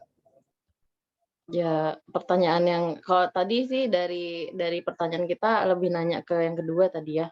Bagaimana sebagai anak muda itu membuat startup digital yang fokus crowdfunding tapi dipercaya gitu. Oke. Pertama ketika kita bikin startup, mau fokusnya di mana nih? Service, jasa gitu ya, atau product base gitu. Maksudnya service jasanya seperti apa? Service jasa ini misalkan saya punya animasi, silahkan kalau ada yang mau bikin film, mau bikin iklan, nah itu jasa, hanya seperti itu. Tapi saran saya untuk saat ini gitu ya, let's try to make it product gitu. Based on apa? Based on market gitu. Jadi product create satu idea yang di situ satu ide ini bisa menyelesaikan satu masalah di satu komunitas tertentu gitu. Misal saya bikin tadi apa namanya VR untuk umroh haji gitu. Kenapa bikin VR untuk umroh haji? Karena saya ngelihat anak-anak terutama yang younger generation-nya ini milenial dan lain-lain itu ketika manasik itu ngantuk-ngantuk semua misalnya kayak gitu. Nah, dengan kita bikinkan satu teknologi yang lebih fun, nah akhirnya kan si makna di dalam pada saat manasik itu bisa lebih lebih nyampe. Nah, coba cari ide-ide yang menyelesaikan satu masalah di market. Pertama itu dulu gitu. Nah, setelah itu bagaimana biar kita dipercaya dan lain-lain. Kalau kami di Sinergi memang sangat sulit untuk satu startup yang baru banget biar bisa langsung crowdfunding gitu, biar bisa langsung dapat dana. Nah, yang bisa dilakukan adalah divalidasi dulu marketnya gitu, dilakukan dulu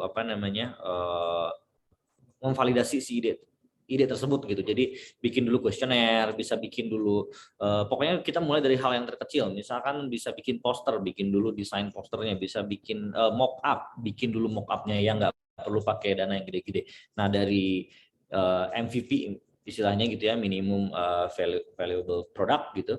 Nah, dari situ itu dites ke market, kalau kira-kira sudah ada baru kita open funding. Nah, saran saya juga jangan langsung yang besar-besar karena resikonya besar. Masuk kalau di Sinergi Foundation di Wakaf Pro tuh ada inkubasinya dulu. Nah, jadi di inkubasi ini apanya? Di inkubasi cara berbisnisnya seperti apa gitu yang sesuai syari. Kemudian bagaimana mengelola produk, manage perusahaan, dari situ baru diakselerasi. Jadi jangan pengen instan karena berbahaya juga, apalagi kita pakai dana wakaf, dana umat gitu ya. Kalau misalkan going down kan PR gitu ya, bukan masalah untung rugi doang di sini. Jadi tadi first thing-nya create an idea based on solution in the market. Oke, berarti memang seperti ini ya, seperti perusahaan-perusahaan lainnya ya memang harus penelitian dulu gimana marketnya yang akan. Jadi bukan keinginan kita bisa membuat sesuatu itu kalau misalnya untuk khalayak ramai berarti kita lihat dulu pangsanya bagaimana gitu kan. Berarti melihat trennya seperti apa. Jadi mungkin kalau masalah kepercayaan tadi lebih ke legalitas gitu kali ya Mas ya. Lebih ke record sih, record kitanya, portfolio. Jadi banyakin dulu portfolionya, dari situ trust akan datang sih biasanya. Secara otomatis ya.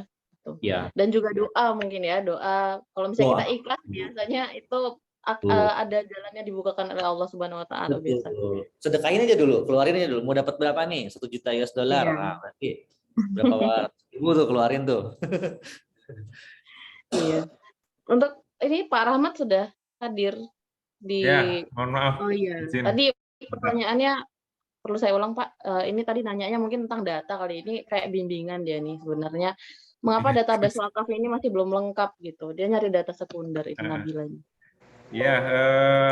Ya kenapa belum lengkap ya karena belum terintegrasi gitu ya. Karena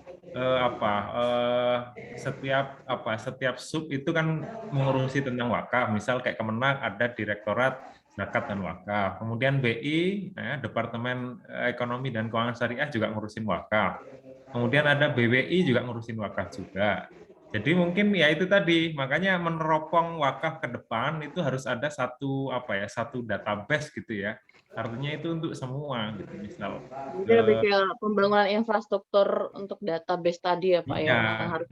Jadi ketika merujuk ke wakaf kita ambilnya data dari mana itu jadi langsung gitu. Jadi nggak ini data ini di sini, data ini di sini ya. Makanya itu kan kita punya masalah di ini ya integrasi data ya terkait dengan ini ya. Tapi kalau kita sebagai peneliti kan harusnya bisa untuk collecting data seharusnya kan begitu. Jadi tugas peneliti itu kan mengumpulkan data ya, informasi menjadi suatu penelitian atau apa. Nah, itu tugasnya. Jadi kalau semuanya tersedia ya nggak usah neliti kan gitu. Bisa Nah, itu neliti ya. sebenarnya tanggung jawabnya kan di situ. Jadi untuk sementara meskipun data masih belum terintegrasi, tetapi insya Allah ke depannya karena ini zamannya revolusi industri dan lain sebagainya pasti ya. Maka ada yang menyatakan data is the new oil kan begitu. Jadi kalau nggak punya data ya kita nggak punya oil ya sudah nggak ada harganya kan begitu. Nah itu Yang kaya adalah yang punya banyak data ya Pak ya. betul. Nah, betul. Hanya data itu menyeramkan sekali kalau diperjualbelikan untuk hal yang buruk ya. Jadi PR buat orang IT, PR juga buat orang akademisi. Ya, makanya kan di Pak Geri tadi kan menarik karena Pak Geri punya data kan, visual kemudian itu bikin kita interesting. Tapi kalau tulisan aja kan agak boring juga ya karena kita orang visual ini ya.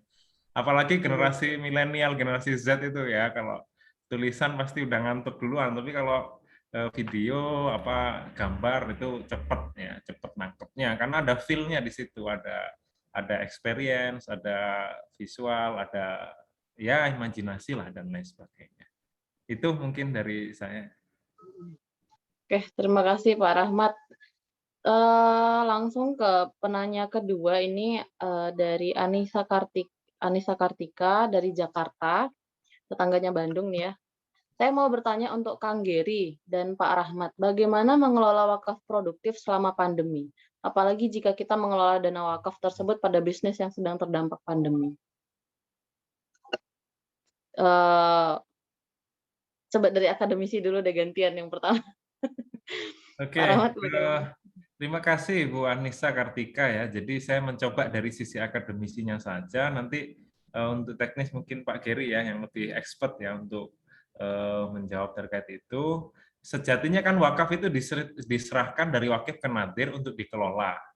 Tetapi kan kita harus ingat semampunya. Ya. Semampunya itu maksudnya adalah dalam koridor sesuai dengan visi dan misi dan keinginan daripada nadir dan juga pasti dalam hal kebaikan. Satu. Nah, kemudian yang kedua, Pak, bagaimana kalau saya kelola dengan baik ya, ternyata ada pandemi. Ya.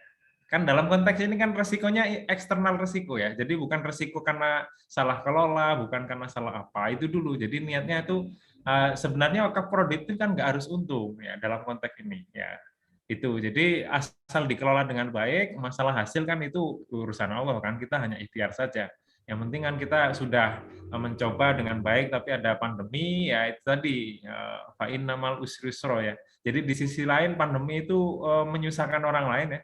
Tapi kata Pak Giri tadi memudahkan juga bagi Pak Giri gitu. Jadi ada plus minusnya ya. Jadi itu, tapi dalam konteks ini asal wakaf itu masih dikelola dalam koridor yang sesuai ya dengan syariat, dengan keinginan wakif dalam konteks kebaikan, meskipun dia tidak menguntungkan itu juga udah nggak apa-apa karena bukan mismanagement atau misconduct dari internalnya, tetapi ada faktor eksternal yang mempengaruhi ya. Karena kesuksesan itu kan bukan dari internal saja tapi juga eksternalnya.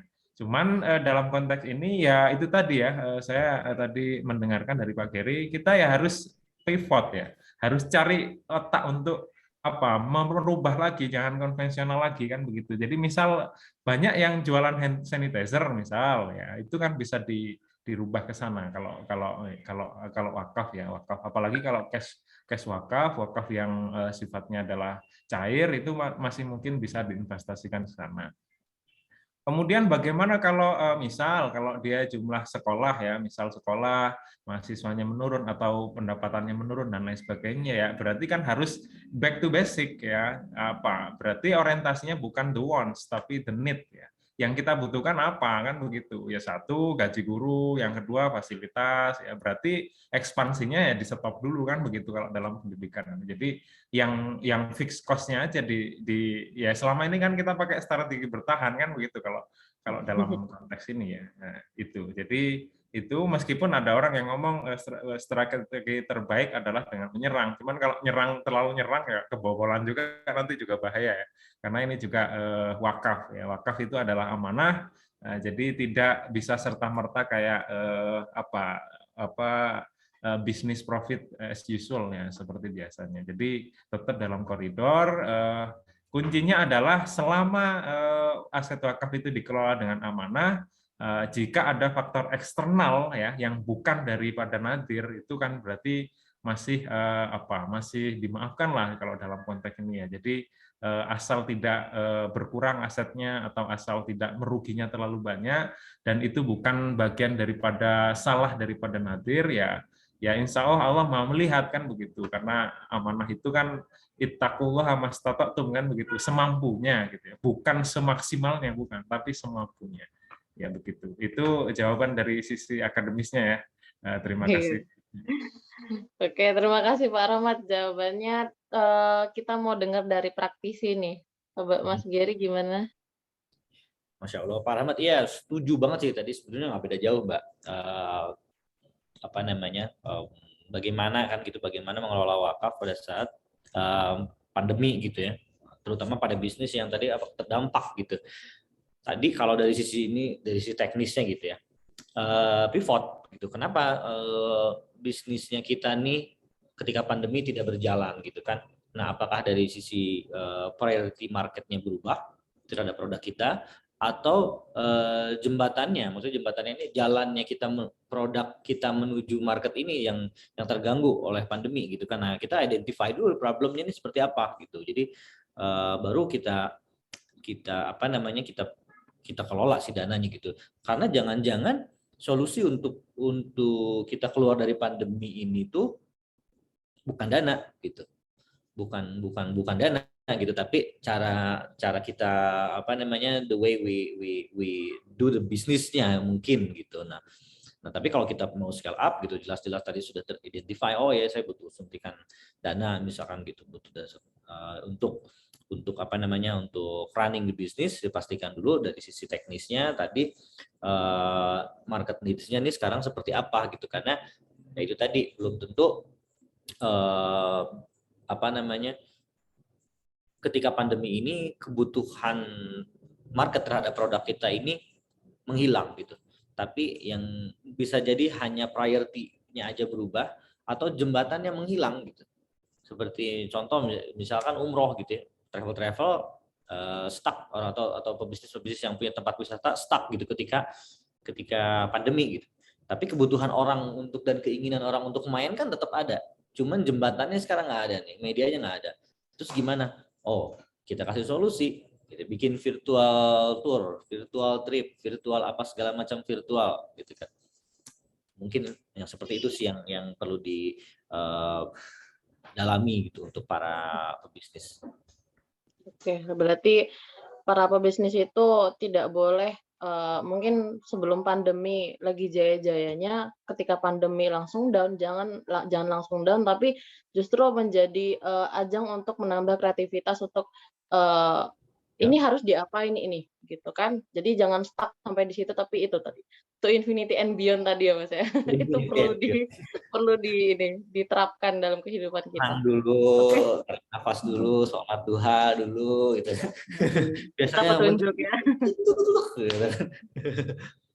Oke, ini mempersingkat waktu, nih ada yang raise hand dari Bapak Bahrul Q. Ini nama nickname-nya ya. Mungkin mau menanyakan langsung atau bagaimana? Silakan Bapak. Ya, baik. Assalamualaikum warahmatullahi wabarakatuh. Waalaikumsalam warahmatullahi wabarakatuh. Terima kasih Bu Rahmi dan penyelenggara dari UMM. Pembicara Pak Rahmat dan Pak Gary, terima kasih atas kesempatannya. Saya Bahrul dari Jakarta, dari UIN Syarif Hidayatullah. Saat ini sedang disertasi terkait dengan korporasi wakaf. Jadi saya memang tadi mengamati betul Pak Gary ya. Sangat senang saya akhirnya bisa menemukan praktisi wakaf dari kalangan milenial begitu. Saya kira ini yang sangat dibutuhkan ya di Indonesia. Tadi Pak Rahmat juga saya amati juga penjelasannya, kita banyak terkait dengan kelemahan terkait dengan literasi dan segala macam. Bahkan wakaf itu kan dikenal karena rendahnya literasi masyarakat Indonesia, dikenal dengan 3M. Itu terkenal dengan masjid, makam, dan madrasah ya. Jadi belum terbayangkan mungkin sebagian besar masyarakat Indonesia bahwa wakaf itu bisa dikembangkan secara korporasi. Nah, ini yang juga menjadi topik penelitian saya. Oleh karena itu saya sangat bahagia bisa berkenal juga dengan Pak Gary ya. Mudah-mudahan bisa jadi teman diskusi nanti, insya Allah. Jadi begini Pak, pertanyaan saya, kalau kita perbandingkan dengan Malaysia itu kan ada Johor Corporation ya. Mereka juga bentuknya wakaf korporasi. Nah, yang diinisiasi oleh Pak Gary dan teman-teman itu saya kira menarik, itu betul-betul murni pendirian korporat ya Pak ya. Artinya kalau Johor Corporation kan memang dia sudah establish terlebih dahulu berapa tahun, baru dia kemudian mewakafkan sahamnya untuk mendirikan namanya Wakaf An-Nur.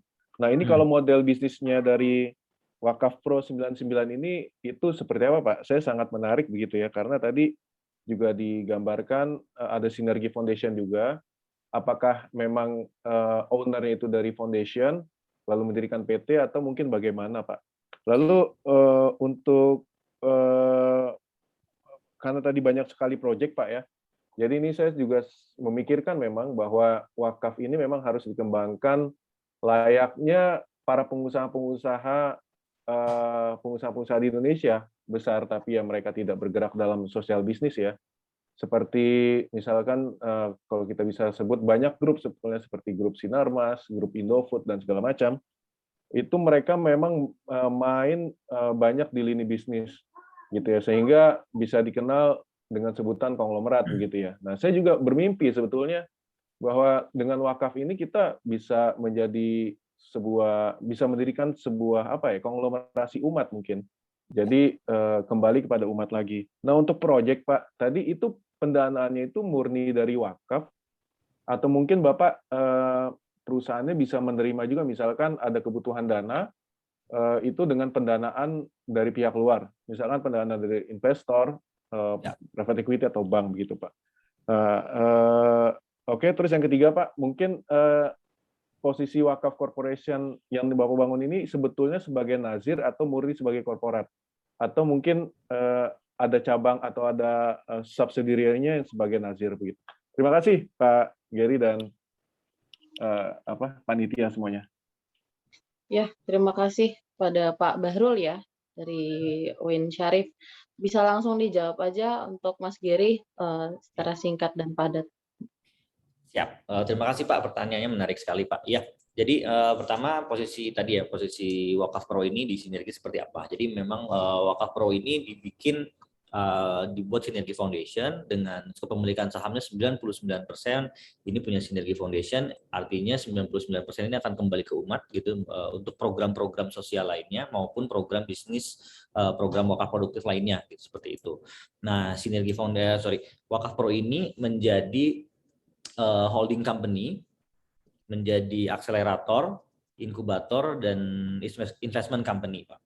Gitu. Nah, yang tadi dari sinergi kan terkumpul dana-dana yang memang wakif menitipkan ini harus diproduktifkan dananya. Nah, itu dikelola oleh Wakaf Pro 99 gitu. Nah, dari sini dari Wakaf Pro 99 ini kita punya perusahaan-perusahaan nih di bawahnya nih.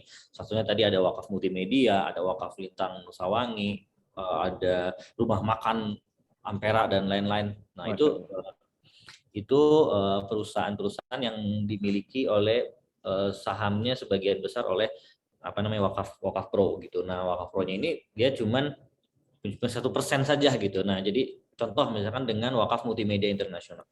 Wakaf Multimedia itu semua yang bergabung dengan Wakaf Pro, perusahaan-perusahaan yang didanai ataupun membuat perusahaan bareng itu visinya harus sama dulu nih, hatinya harus connect dulu. Jadi teman-teman di WMI misalkan di Wakaf Multimedia ini mewakafkan 70% sahamnya untuk ke Wakaf Pro. Nah, dari sini lari lagi ke sinergi. Nah, jadi muternya seperti itu Pak. Kalau tadi ngobrolin posisinya Wakaf Pro. Jadi Wakaf Pro ini perusahaan yang memang dibuat jadi nazirnya tetap sinergi. Nah, Wakaf Pro memang difungsikan untuk mengelola gitu, dana wakaf produktif ini, karena kan ngeri juga kita punya dana yang sudah diamanatkan untuk diproduktifkan. Nah, ini kan masyarakat nih banyak datang ke kita ada yang pinjam uang, mau bikin bisnis dan lain-lain. Ini harus ada kurasinya, harus ada kuratornya, harus ada kajiannya yang mengkaji ini di Wakaf Pro ini. Seperti itu. Terus tadi itu mungkin yang menjawab satu, yang ketiga, yang keduanya itu tadi apa ya, lupa. Tentang proyek Pak, pendanaan. Bagaimana tuh Pak mengatasikan? Oke, kita menerima juga pendanaan dari investor gitu. Nah, dari perbankan itu selama syariah sesuai dengan value-value-nya yang ada di Sinergi Foundation, kita punya Dewan Syariah juga. Jadi biasanya kita kembalikan kalau ada dealing bisnis atau ada tawaran investasi, kita kembalikan ke Dewan Syariah. Kalau misalkan dari dewannya boleh, kita jalankan gitu. Cuman balik lagi, misalkan proyek yang kita kerjakan di Lembang gitu, kita bilangnya apa namanya, teras Lembang dengan konsep Islamic Park seperti itu. Nah, itu untuk investor tuh hanya kita open 20-30% gitu. Nah, 20-nya untuk si pengelola, 50%-nya kembali lagi ke umat gitu. Jadi kalau yang nggak mau ya udah lepas gitu. Sesimpel itu sih Pak. Jadi kita tetap open investment, barangkali ada yang tertarik gitu untuk satu bisnis tertentu gitu. Tapi dia juga kita kasih tahu juga value kita berbisnis seperti ini loh. Kalau Anda mau jadi bagian, silahkan gitu. Bahkan ada juga ya beberapa yang awalnya dia investasi, saya mau bisnis nih investasi. Tapi dengan kondisi dan ekosistem yang yang adem gitu ya, kita ngomonginnya wakaf, kita ngomongin sedekah, value untuk peradaban Islam, akhirnya dia tidak ngambil share-nya, malah ya udah yang penting expense-nya tercukupi, sisanya saya wakafin lagi gitu. Seperti itu sih Pak. Baik, terima kasih Mas Gary gambarannya. Semoga bisa silaturahim ya. Insya Allah Pak. Insya Allah. Kantornya di mana Mas? Di Bandung, Jakarta? Di Bandung. Oh Bandung, Pak. Insya Allah. Kalau Jakarta kabarin aja Pak, saya seminggu sekali pasti ke Jakarta kok Pak. Oh baik, oke deh, siap. Terima kasih ya Mas. Oke. Itu tadi para penanya kita, baik dari yang kolom chat maupun dari ini ya, yang secara langsung seperti Bapak Bahrul. Nah, mungkin karena memang ini sudah kita kejar-kejaran dengan waktu, ini ada satu pertanyaan penutup. Saya mohon maaf, mungkin masih banyak yang mau nanya, tapi saya tutup di pertanyaan terakhir dari Usamah. Ini lebih nanya ke info bertanya kepada Mas Gary, ini adakah event Vaganza atau Big Shoot Wakaf Fintech pada waktu terdekat ini agar sosialisasi masyarakat terkait wakaf dan industri Islam itu lebih modern, nggak seperti yang tadi Bapak baru bilang 3M tadi, masjid, makam dan madrasah aja gitu kan. Gimana sosialisasi yang eventnya yang paling dekat gitu yang Mas Gary tahu? Boleh di-share dong. Oke. Untuk tahun ini sepertinya belum gitu, karena kita juga baru kita akan membuat pola yang tadi ya untuk inkubasi dan akselerasi gitu, insya Allah tahun depan. Jadi kita akan bekerja sama nih dengan lembaga-lembaga inkubasi lainnya gitu ya, tidak hanya in-house di Sinergi Foundation. Insya Allah siapa tahu di Universitas Malang mau kolaborasi dengan kita bikin akselerator atau inkubasi sendiri. Nah nanti di situ insya Allah nih Wakaf Pro akan rilis jadwal pitching gitu ya, 1 tahun 2-3 kali lah. Nah nanti kita hadirkan juga wakif-wakif yang memang mau berinvestasi di di bisnisnya atau di idea produk dan programnya misalkan. Tidak harus bisnis, apapun juga bisa. Iya. Tanggalnya belum bisa saya announce sekarang. Tapi insya Allah tahun depan ya, depan semoga UMM ya sudah bisa terjalin kerjasama dengan Sinergi Foundation terkait masalah wakaf ini. Ya semoga jadi list pertama ya Mas ya untuk bagian dari sosialisasi wakaf itu Universitas Muhammadiyah Malang. Kita tunggu itu. Nah, iya mungkin itu tadi pemaparan dari materi-materi dari narasumber kita, baik dari sisi akademisi maupun praktisi. Luar biasa sekali pertemuan di hari ini. Terima kasih kepada Bapak Dr. Ahmad Hakim MMA dan Mas Geryadi Sanci apa tadi? Aduh tadi saya udah lupa nama panjangnya. Gary aja udah. Dengan Mas Gary. Mungkin itu aja dari sesi acara di kita, dari saya selaku moderator. dan narasumber kita, saya kembalikan kepada Mbak Umi Salama selaku MC kita. Assalamualaikum warahmatullahi wabarakatuh. Waalaikumsalam warahmatullahi wabarakatuh. Terima kasih kepada Ibu Moderator, Ibu Rahmi. Alhamdulillahirrahmanirrahim. Terima kasih banyak kepada narasumber dan moderator. Kita semoga di acara ini kita mendapatkan ilmu yang bermanfaat dan memberikan insight yang baru ya buat kita semua. Gitu. Amin. Alhamdulillah acara sudah selesai. Untuk yang terakhir adalah penutupan kepada para hadirin yang kami hormati. Memang acara ini sudah selesai dan terima kasih sekali lagi kepada narasumber dan moderator yang sudah memandu acara ini. Saya Sri Cahyani Umi Salama selaku MC undur diri. Mohon maaf jika ada salah-salah kata dan semoga kita selalu dalam kondisi sehat dan selalu dalam lindungannya. Amin amin ya rabbal alamin. Kita tutup bersama dengan membaca hamdalah alhamdulillahirabbil alamin dan doa kafaratul majelis. Subhanakallahumma wa bihamdika asyhadu an la ilaha illa anta astaghfiruka wa atubu ilaik. Wassalamualaikum warahmatullahi wabarakatuh. Waalaikumsalam. Terima kasih Mas Giri atas ilmunya. Terima kasih Pak. Sama-sama. Semoga ketemu lagi ya. Amin, amin. Insya Allah Pak. Ya, terima kasih. Assalamualaikum. Waalaikumsalam.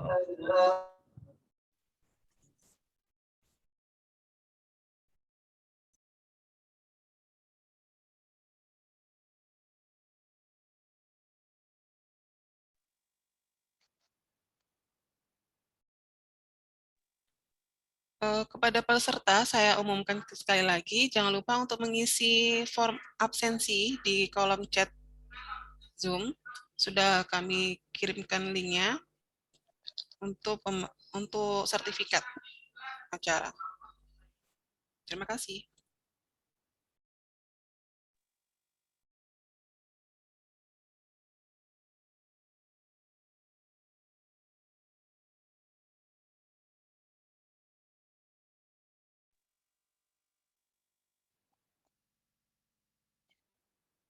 Mas Gary, boleh diskusi sedikit atau nanya-nanya sedikit? Mungkin sebenarnya tadi mau nanya, gitu ya. Boleh, boleh. Kan ini tadi mentor untuk ini ya, bisnis inkubasi ya, inkubasi bisnis gitu kan. Nah, itu kalau misalnya mungkin nanti mahasiswa-mahasiswa kita dan lain-lain gitu bisa kita infokan, mungkin kalau misalnya mau masuk ke minta mendapatkan mentor seperti Mas Gary ini gimana sih? Atau ada lembaganya atau gimana sih sebenarnya? Kayak soalnya saya kan berpikir kayak saya drakor mania ya. Jadi startup tadi itu saya nonton kan untuk bisa masuk untuk bisa mendapatkan mentor untuk nge-leading kita sampai pada kita bisa berdiri sendiri, independen sendiri itu kan ini ya harus masuk ke dalam satu institusi juga gitu, daftar ke situ atau apa gitu. Nah, ini gimana sih kalau misalnya teknisnya yang Mas Gary gelutin? Betul. Biasanya saya dapat saya di hire oleh beberapa lembaga.